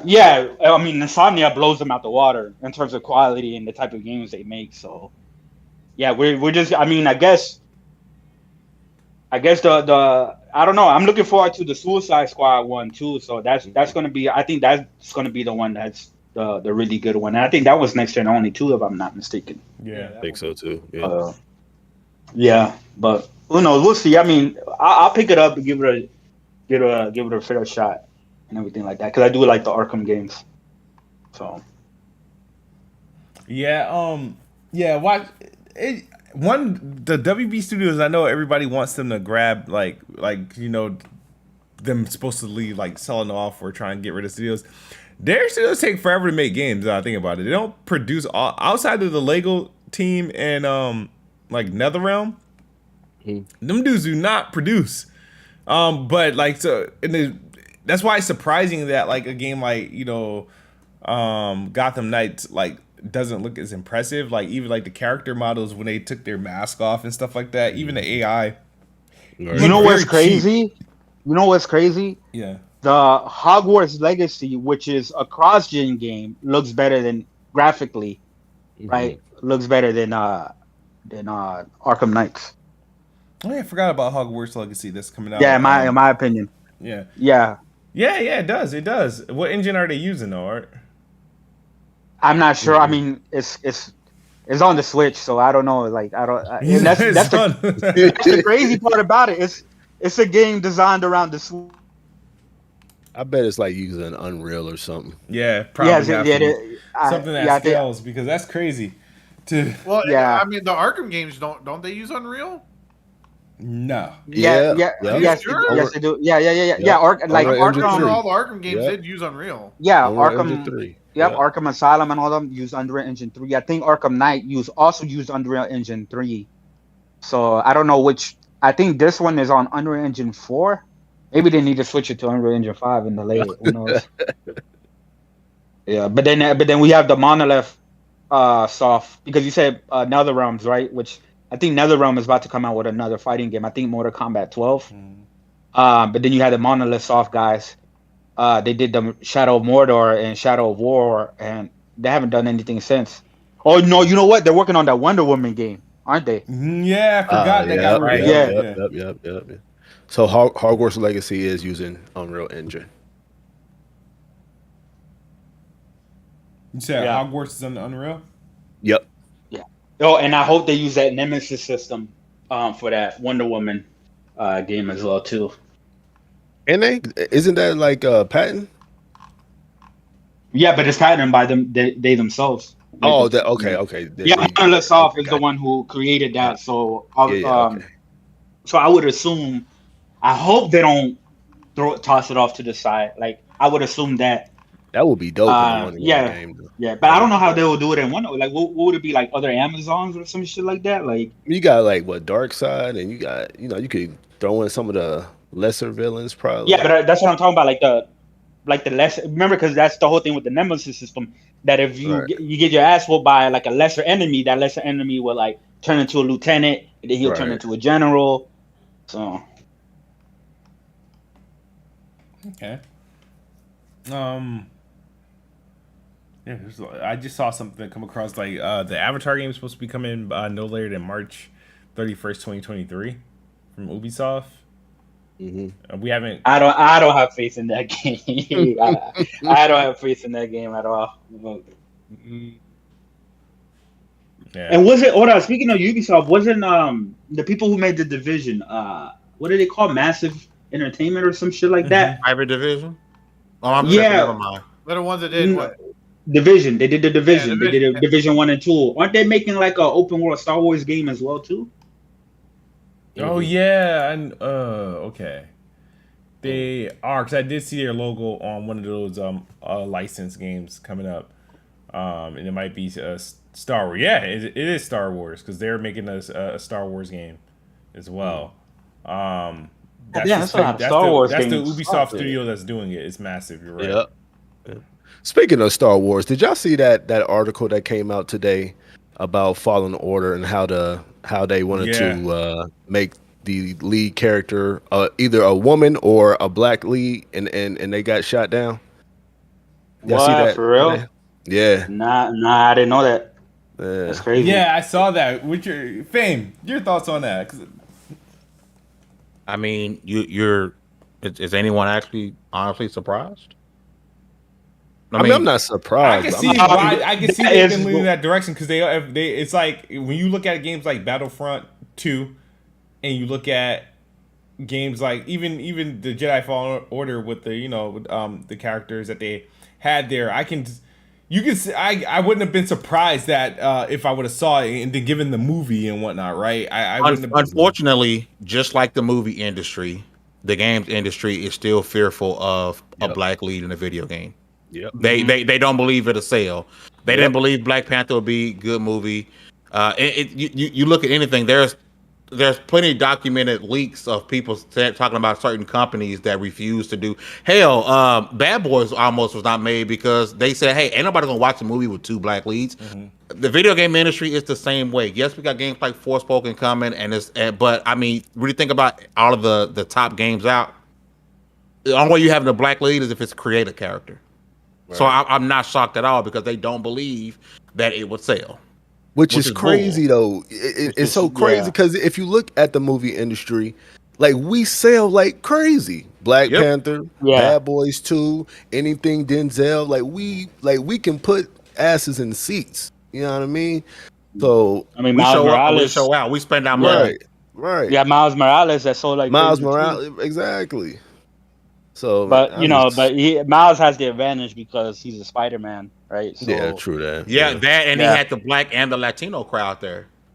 I mean, he had both. Puerto Rican, baby. Yeah, he's representing my people. Had black. So when I went to the theater, I think it's dope because my children are black and Puerto Rican, right? So that representation was dope on screen. And I'm looking around the theater, and it's a lot of black and Hispanic people in there. So Miles got an advantage because he got 2 different audiences. But when it comes to being straight black, a lot of them don't believe it'll sell. They don't believe in our buying power, which I don't know how many times we got to show them that. Do you give me a game with a black lead? That's why Forspoken, I can't wait to check it out, bro. Like it's gonna be out. And even if I'm gonna be honest, even if the game is trash, I'm gonna buy it. You know why? Because it's a black lead, and I got to put money behind the show. Hey, we need more of this. I feel you. I'm buying Forspoken mainly because I'm actually excited for the game. But even that game is like it's getting hated on. You know what I mean? Like even that game is kind of getting a little bit hated on, especially because of the whole like who the writers are. Like, oh, you got like white writers writing a character who's black or anything like that. But I'm People excited. Saying San Andreas in the comments. They said San Andreas. Come on now, it's gangs and shooting. Of course. Come on, bro. Come on, we gotta think outside the box for like 2.7 seconds. Yeah, a Grand Theft Auto game after how big 3 in Vice City was. You know what I mean? So they had a lead up to that. And then you had Crackdown, but that flopped. Man. That's my favorite game of all time. But that's the biggest stereotype of the black community, man. Like, really? Yeah. Of course, it's gonna sell. Come on. And then they stereotyped again with GTA 5 with like Franklin and them. You know what I mean? Like it was you like gotta be in the hood. You gotta be in the hood. You gotta be. Come on, bro. Y'all. We gotta think better than this. Come on, chat. Come on now. Y'all know what it is. Nah, I think a Black Panther game would be stupid numbers, bro. Honestly, I think so too. Yeah, I think. And you know what? And I've been saying this right because people talk about Marvel and stuff like that, right? Or like PlayStation. Who's going to be the next Marvel IP that they did? Me personally, right? You got Insomniac. They're going to be busy with Wolverine, obviously Spider-Man 2, right? You have Sucker Punch, who already made 3 superhero games, right? Technically, right? The infamous games. Those are superhero games, right? And then they also made a really, really great samurai game with like sword combat, right? Like this grounded sword combat. I think that will be perfect to make like a Blade game. Like I would love a fucking Blade game. You know what I mean? Mm-hmm. And that's another black, character, black Marvel character that I think a Blade game. I think that would be stupid. That would go stupid. Yeah. Somebody in the chat, and I'm gonna keep doing this right back and forth. Somebody said, "What about Deathloop? Deathloop got a lot of awards. How many did? Have you heard anything about sales?"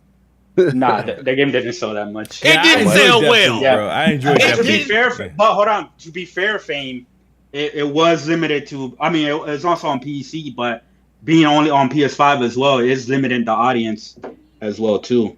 Yeah. Somebody said Mafia 3, another. Didn't sell well. Come on. Mafia 3 was lit though. I love that game, bro. Mafia 3 taking out the KKK. What? Yeah, I get that, but my whole thing is just like Nathan Drake in Uncharted could have easily been a black dude. You know what I mean? Like these typical third person, like Aloy could have easily been a black woman. Or they had no problem making everybody else around her black. Yeah, exactly. No problem giving her cornrows and everything, right? Exactly. So, like, come on, man. I mean, yeah, like for example, like I'm looking forward to Forspoken. Like I only reason why I haven't pre-ordered the game yet because I haven't found it for less than $70 yet. They even charging $70 for PC, so I think that's kind of like stupid. But Forspoken, like even though they're writing like they got it out for that game early, for some reasons and whatnot. I'm going to check it out. I'm definitely going to double dip on Deathloop when it finally comes to Xbox, unless PlayStation has like a secret like 18-month exclusive on it or some shit like that. I doubt it. I think I mean, but they're trying. But I think like obviously with Redfall they got they showed off a black lead. It looked like they have a very diverse cast there. They did it with State of Decay 3. I don't know, but State of Decay is kind of create your own character, right? You know what I mean? Yeah, and then Redfall sucks me as like it's like 4 different characters you choose as. Yeah, right. It's not like a main game. And another thing is like the gaming industry also needs more like black and Hispanic like game directors, right? Like the same as we have Neil Druckmann and Corey Williams, David Jaffe, all these is either white guys, right? And I don't have a problem with any race, right? But it's either white guys or Japanese guys that we all know. It's not like where is there like the black or Hispanic equivalent to like a Neil Druckmann or anything like that? Like the only black thing about go ahead, my bad. The only black devs that I've seen like in recent memory is the guys who created Canaan Bridge of Spirits. Yeah. Damn, they had an opportunity. They were brothers, the black brothers. Yep. 2 black brothers. But they didn't even make the Canaan black. Oh man, she's. No, but that's fine. I mean, because we have all these other races that make all the other races and different characters. I'm looking forward to that too. If they put that on Xbox, I'll double dip. The funny thing about Forspoken though, right, is a bunch of is a white left wing writers, right, but Japanese developers, right? Yeah. And she's from New York too. Oh man, and it's Square Enix because it's Square, right? Yeah. Square Are they going to push it? Square Enix has a problem pushing non-Japanese games. Yeah, and they said they don't want their devs indulging in Western games to market towards Western. So that game is being set up for Forspoken. Yeah, exactly. But then it's like, what the hell is Forspoken? Because it's a Japanese-made game, but the writers and the people who are completely controlling the story are like Western and stuff like that. So that's why it's like, why would you like? He should have said this after Forspoken come out because to me it seems like he's throwing Forspoken under the bus because I agree. I 100% agree. Whenever Japanese they try to go more with the Western styles, whatever, it doesn't really work out for them. Just keep with the weird, wacky, because a lot of people in the West love that shit. We love the weird Japanese style games and stuff like that, right? We still buy them shit. It doesn't have to be bang bang shoot 'em up, do bros, type of things, but. Yeah, that was funny that Square Enix said that because I was like, oh man, did y'all just fucking throw Forspoken under the bus, man? And like I could see it right now. Forspoken didn't meet our expectations or anything like that. Yep. And they're gonna say, well, you know how they said Crystal Dynamics had no experience doing live service games. And like Luminous has no experience doing Western-based games. No. But the thing is like the foundations of Forspoken. When you look at like some of her animations and some of the traversal, it's built from Final Fantasy 15. Yep, which is the same team that did that. So like the gameplay and like the design-wise is like, I'm not worried about that. I'm more worried about like the story because the story, it seems like one of those stories that you watch young on like the Disney Channel. You know what I mean? Like those Disney Channel. Story like with the girl gets sent to a whole nother world and she's a princess. Absolutely. Yeah. I'm gonna go out on a wing. I'm gonna say it's gonna have like a similar story to Horizon Zero Dawn. No, I don't think so. Like she a reincarnation of somebody? No, but you know how it was just like it's an isekai. Horizon is not an isekai. This one is an isekai. Isekai is like a genre. I think in anime, to where it's like a character from the real world is transported to like a fantasy location. Okay. Yeah, that should work out well. But I mean, that game comes out October, right? Damn, all these so all the good looking games are like all coming out in October. Well, we'll see what Gotham Knights. That's October. Hogwarts Legacy is what, November or something. I know they said holiday. They say holidays, and then we still don't got a release date for Ragnarok. And there's I'm getting nervous. 2023. I'm getting nervous about I told folks the game ain't coming out this year. No. I think Ragnarok is probably most likely gonna get delayed, but February 2023. I'm calling it. Well, here's the thing, fame. You saying February 2023? That is the exact same date. That is the exact same month I'm claiming for Final Fantasy 16. Because a lot of people think that 16 it still has a chance to make it this year, and it still could, right? I don't think so, but the developer said they're in the polishing phase or whatever. But I think that's going to be an early 2023. Yeah, Q1. But if 16 comes out this year, I don't give a fuck what nobody says, bro. That is going to be the best next gen RPG. Not Starfield, not nothing else. Final Fantasy 16, baby. Let's go. I'm still keeping hope that Ragnarok is this year, like holiday this year, but I am getting a bit nervous that it's going to slip into 2023. Yeah. And hopefully it's like last time, right? Where they release. Take your time. It's gonna be a masterpiece. Take your time. I don't care where it comes out. Elden Ring's winning regardless. No, I think Starfield. I think if Starfield comes out, all Starfield has to do, if Starfield just has to score a 90, and it'll be good enough to win. Because here's the thing, right? Now, Elden Ring, I get it. Like it's not gonna have as big as an impact of Elden Ring. I don't think so. I don't know about that, Chris. Nah, I don't. Bro, you gotta remember, they're also limited to the consoles as well. Elden Ring's on everything, so. Bro, like I agree, but I honestly and truly, Elden Ring, as great as it is, there are so many people that didn't realize what they was getting into when they bought that game. And didn't even get past the first boss and took that game back to the physical stores. I don't think it was digestible as Starfield can be, which is why I think Starfield has an opportunity. I do think Elden Ring might take it, but I think Starfield will be a lot more digestible. I'm telling you, but you also got to understand, like, the people voting are the reviewers, and the reviewers loved Elden Ring. You know what I mean? Like, all the reviewers loved Elden Ring. But all right, IGN gave it a 10 out of 10. All right, so the people that reviewed, all right, so IGN, but who's going to be the vote, the representative vote for IGN, right? There's multiple people. Each website is like, I think it's like what, like 4 or 5 people that votes. So, I don't know. And I've seen a lot of IGN.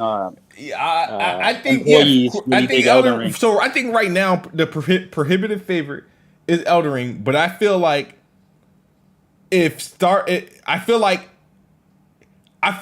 it's good. I would not be surprised if Starfield comes out and it's good. Obviously, it has to be good, right? This is just assuming that a Todd Howard game does what a Todd Howard game is supposed to do. It better be. I'm roasting the shit out of I think it would win. I don't think it's going to score a 97 or 98. I think it has potential to score between a 90 and 93, right? Yep. And I think that would be good enough to win Game of the Year. Well, it takes two won Game of the Year, what, at 88, 87, right? They didn't even nominate games that were rated at 90 or better. So it's like but there was no game. What games were you talking about? Yeah, but that's because I guess Forza Horizon car games. They don't get as much but I still think Psychonauts could have took it, or Deathloop could have took it. If for that case, but even though I have nothing against It Takes Two, but I think Elden Ring won't win it because From Software already got their due with Sekiro. And if God of War Ragnarok, when it came out, sure, it would have been nominated, right, if it comes out. But I still think since 2018, it will just get its due to it will just be because Starfield, right? It's going to be the darling, right? It's going to be the darling game, and all it has to do is hit. As long as it has to do is just deliver. You are. I agree with Smooth. I do agree with you on that. Nah, I don't think Starfield is going to be bigger than Elden Ring at all. I don't think it's going to score better. I don't think. Of course, it's definitely not going to be better, and it probably won't sell better. Yeah, but it will be the game of the year. No, it won't, because you also gotta remember, like, a lot of people play co-op on Elden Ring, right? Like, that also adds to it. You had people that became literally. I don't know if y'all ever heard of this guy called Let Me Solo Her, right? It's this Yeah. fucking guy, right, who's like naked with like 2 katanas. He literally helps out people fight Melania. He fights her by herself. He has his own statue. Like, there's like so many. The game is still selling. It's still like #1 on the charts and stuff like that. Like, even like 3 months later, they said they just announced that the first month, that the first 30 days or whatever, it did like 13 million, right? It has a 97 on Metacritic. Like, nah, I mean, matter of but fact, let's bet right now, Smooth. I I bet already you got Elden a Ring. open one. Oh, you already, Do I got open world bond on this game? I oh, think you so. do, Yeah. you do. but You do. Chris, like you, I'm pretty sure Elden Ring is. I'm telling you, Elden Ring is gonna win. I'm not saying Starfield like is gonna come out and trash, but I don't think Starfield is gonna be. I don't know. I don't want to say it, right? I don't want to say it, but like I just don't know. And plus, it's gonna be limited to the amount of people that can even play Starfield. that don't It's matter. gonna be next gen only and stuff like that. So a lot of people that are voting or That didn't the stop viewers or Deathloop from whatever. getting Yeah. nominated. That didn't stop Ratchet and Clank from being That, nominated. that don't matter. Like Don't That's matter. true. That's true. But I'm just saying in terms of like a huge impact, right? Like a huge like impact. I just don't see another game Like having the same impact as Elden Ring this year. look Not at even the God of amount of War. hype. Look at the amount of hype Starfield is getting without any gameplay. None. Nothing. Like we've seen 0 to nothing. Now just imagine if this game hit. How these motherfuckers is gonna be on this game, dog.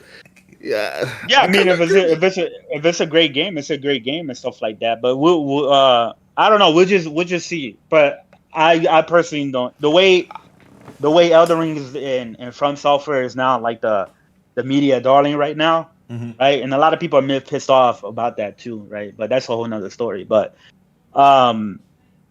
yeah, I just don't. I personally feel like regardless of what other games come out, I personally feel Elden Ring is gonna take it. It was just a phenomenon, and it still is. Like, it was just a huge phenomenon amongst the critics and the gamers themselves. Yeah, there's a lot of gamers that bought into the hype and they didn't like it, or they think it's overhyped and stuff like that. Some people just give it like an 8 and 7, and that's cool, right? As long as you play it and try it out. I don't have issues with anything. Me personally, it's like a 9.5 out of 10. Not a perfect game; it has issues, but I don't know. Like, I just think maybe because I'm also a huge Souls fan, right? So a little bit of my bias is kicking in as well too.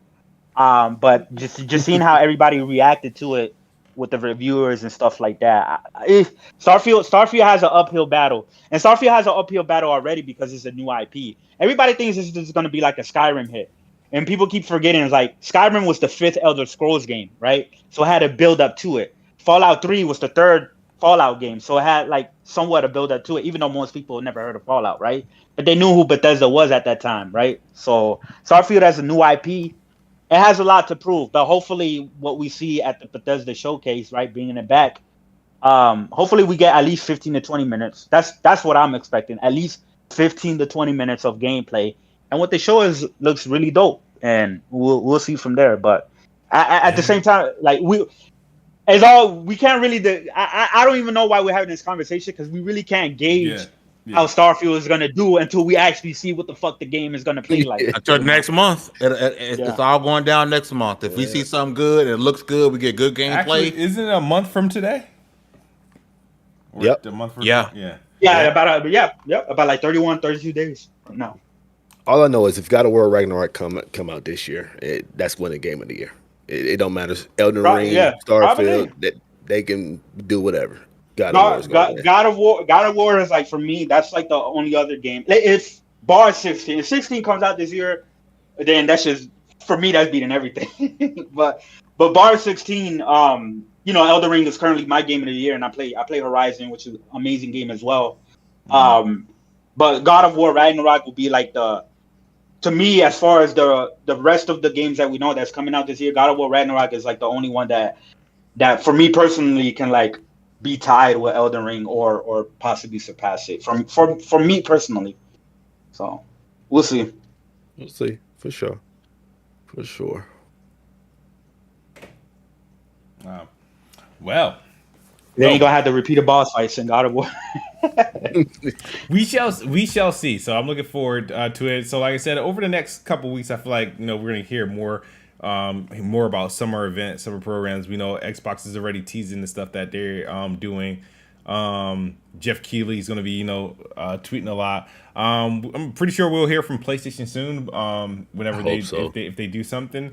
But man, I want to give a big, huge. Wait, real quick question for everybody, real quick. Do my fault, Smooth. Do y'all like? I know this is not going to happen, because it's just never happened as of yet. But like, I'm kind of getting tired of PlayStation, Microsoft. They have many studios, to where they can have these conferences first party only. Mm-hmm. Like, do y'all see something where they just get rid of third party altogether? Nope. Impossible. No? Impossible. I mean, because these third parties, they can have their own thing, right? You know what I mean? Not really. So, I mean, imagine having a whole event for, let's say Microsoft does take Activision Blizzard. You want a whole event just to show us the next Call of Duty? Whack. I mean, but you could tweet that. But they do that though, don't they? Doesn't Call of Duty already? No, they usually show up at somebody's show. They show up at somebody's show. No, sometimes they will. Sometimes they will announce. I remember like Ghost had their own event. Yeah, sometimes they will announce it and they'll be like, "Hey, check out this showcase to see gameplay or something like that." They'll do that sometimes. They'll do like the teaser trailer, and then they'll be like, see the full gameplay breakdown at like. But the actual thing is at somebody's event. Yeah. Yeah. Personally, I feel like most of these third parties should have their games show up at either PlayStation, Microsoft, or Nintendo's, because a lot of the third parties, like dedicated events, they're usually not that good. Like Ubisoft don't be having good conferences. Ubisoft, EA. Bethesda, but when they were by themselves, EA, Square Enix last year was trash. I did a whole rant. Somebody like it. Shit. Yeah, but but for the most part. Yeah, for the most part, a lot of these third-party games, I think it's better just for them to show up at like a PlayStation or Xbox conference. Okay. Yeah. Even though like it's possible, like I said, it is definitely possible for them to do, but for partners' sake, you know what I mean. That's those are big for PlayStation and Xbox, and third parties. Like it's big that I don't know what goes into but it's a big deal to get certain games to premiere on a stage or whatnot, or at a showcase. So I guarantee you, I guarantee you, or I know for a fact that PlayStation numbers, their showcase, and even Xbox, they do more than the third parties, right? Like the dedicated ones, like EA. I don't see EA or Square Enix doing numbers as far as the viewerships as big as like a Sony or like a Nintendo or anything like that. So, but like we gonna buy a third party regardless, though. No matter where we see that. Like when I go into these events, you know what I mean. I just want to see. Me personally, I just want to see the exclusive, the first party joints of what they got going on. You know what I mean? Because I'm gonna buy a third party game if I like it. You know what I mean? Wherever I see it at. Yeah.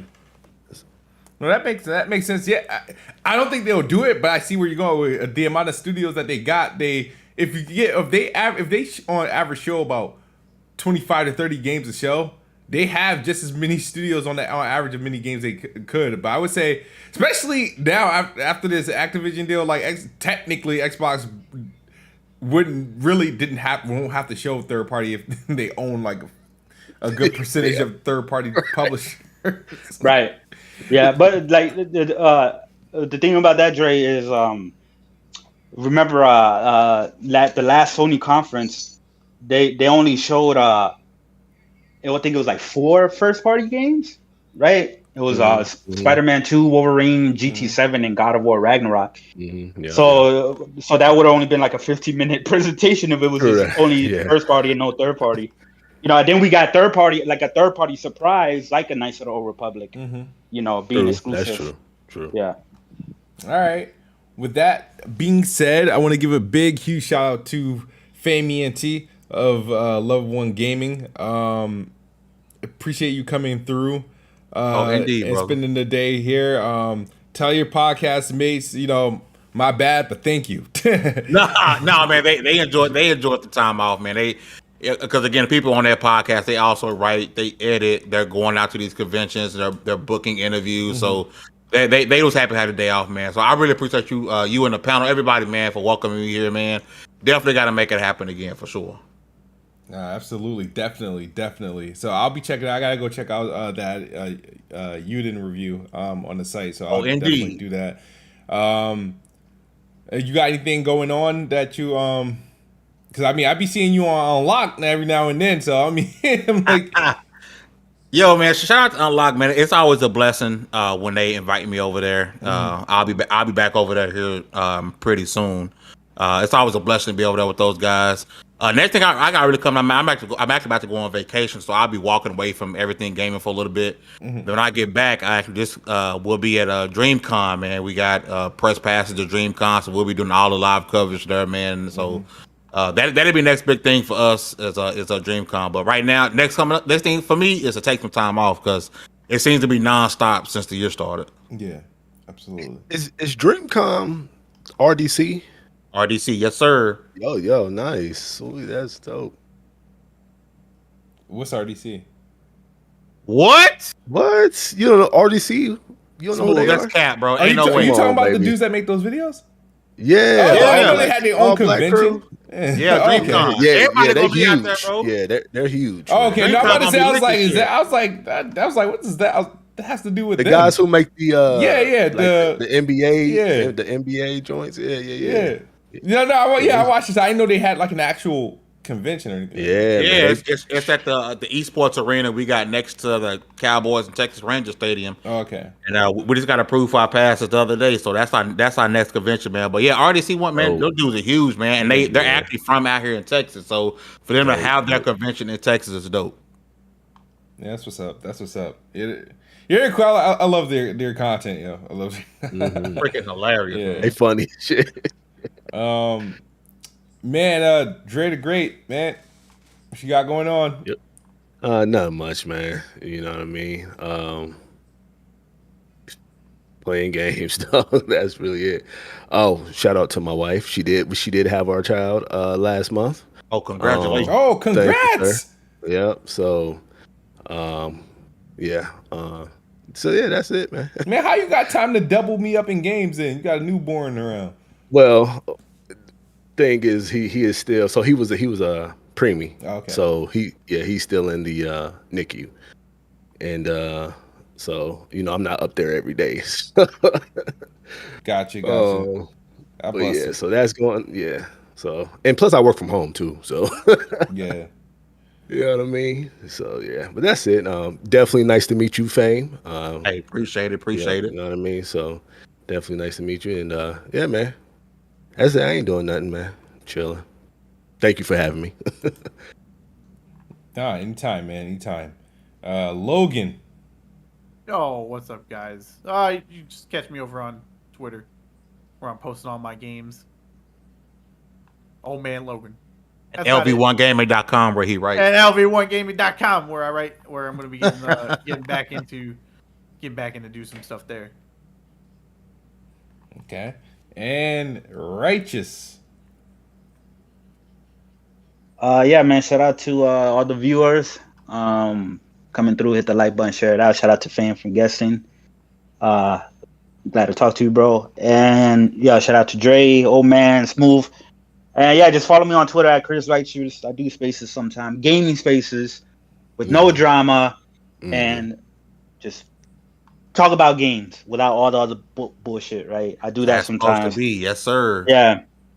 You catch me on Twitter as well. I argue with people. Me and Old Man were going at it earlier, but that's my guy.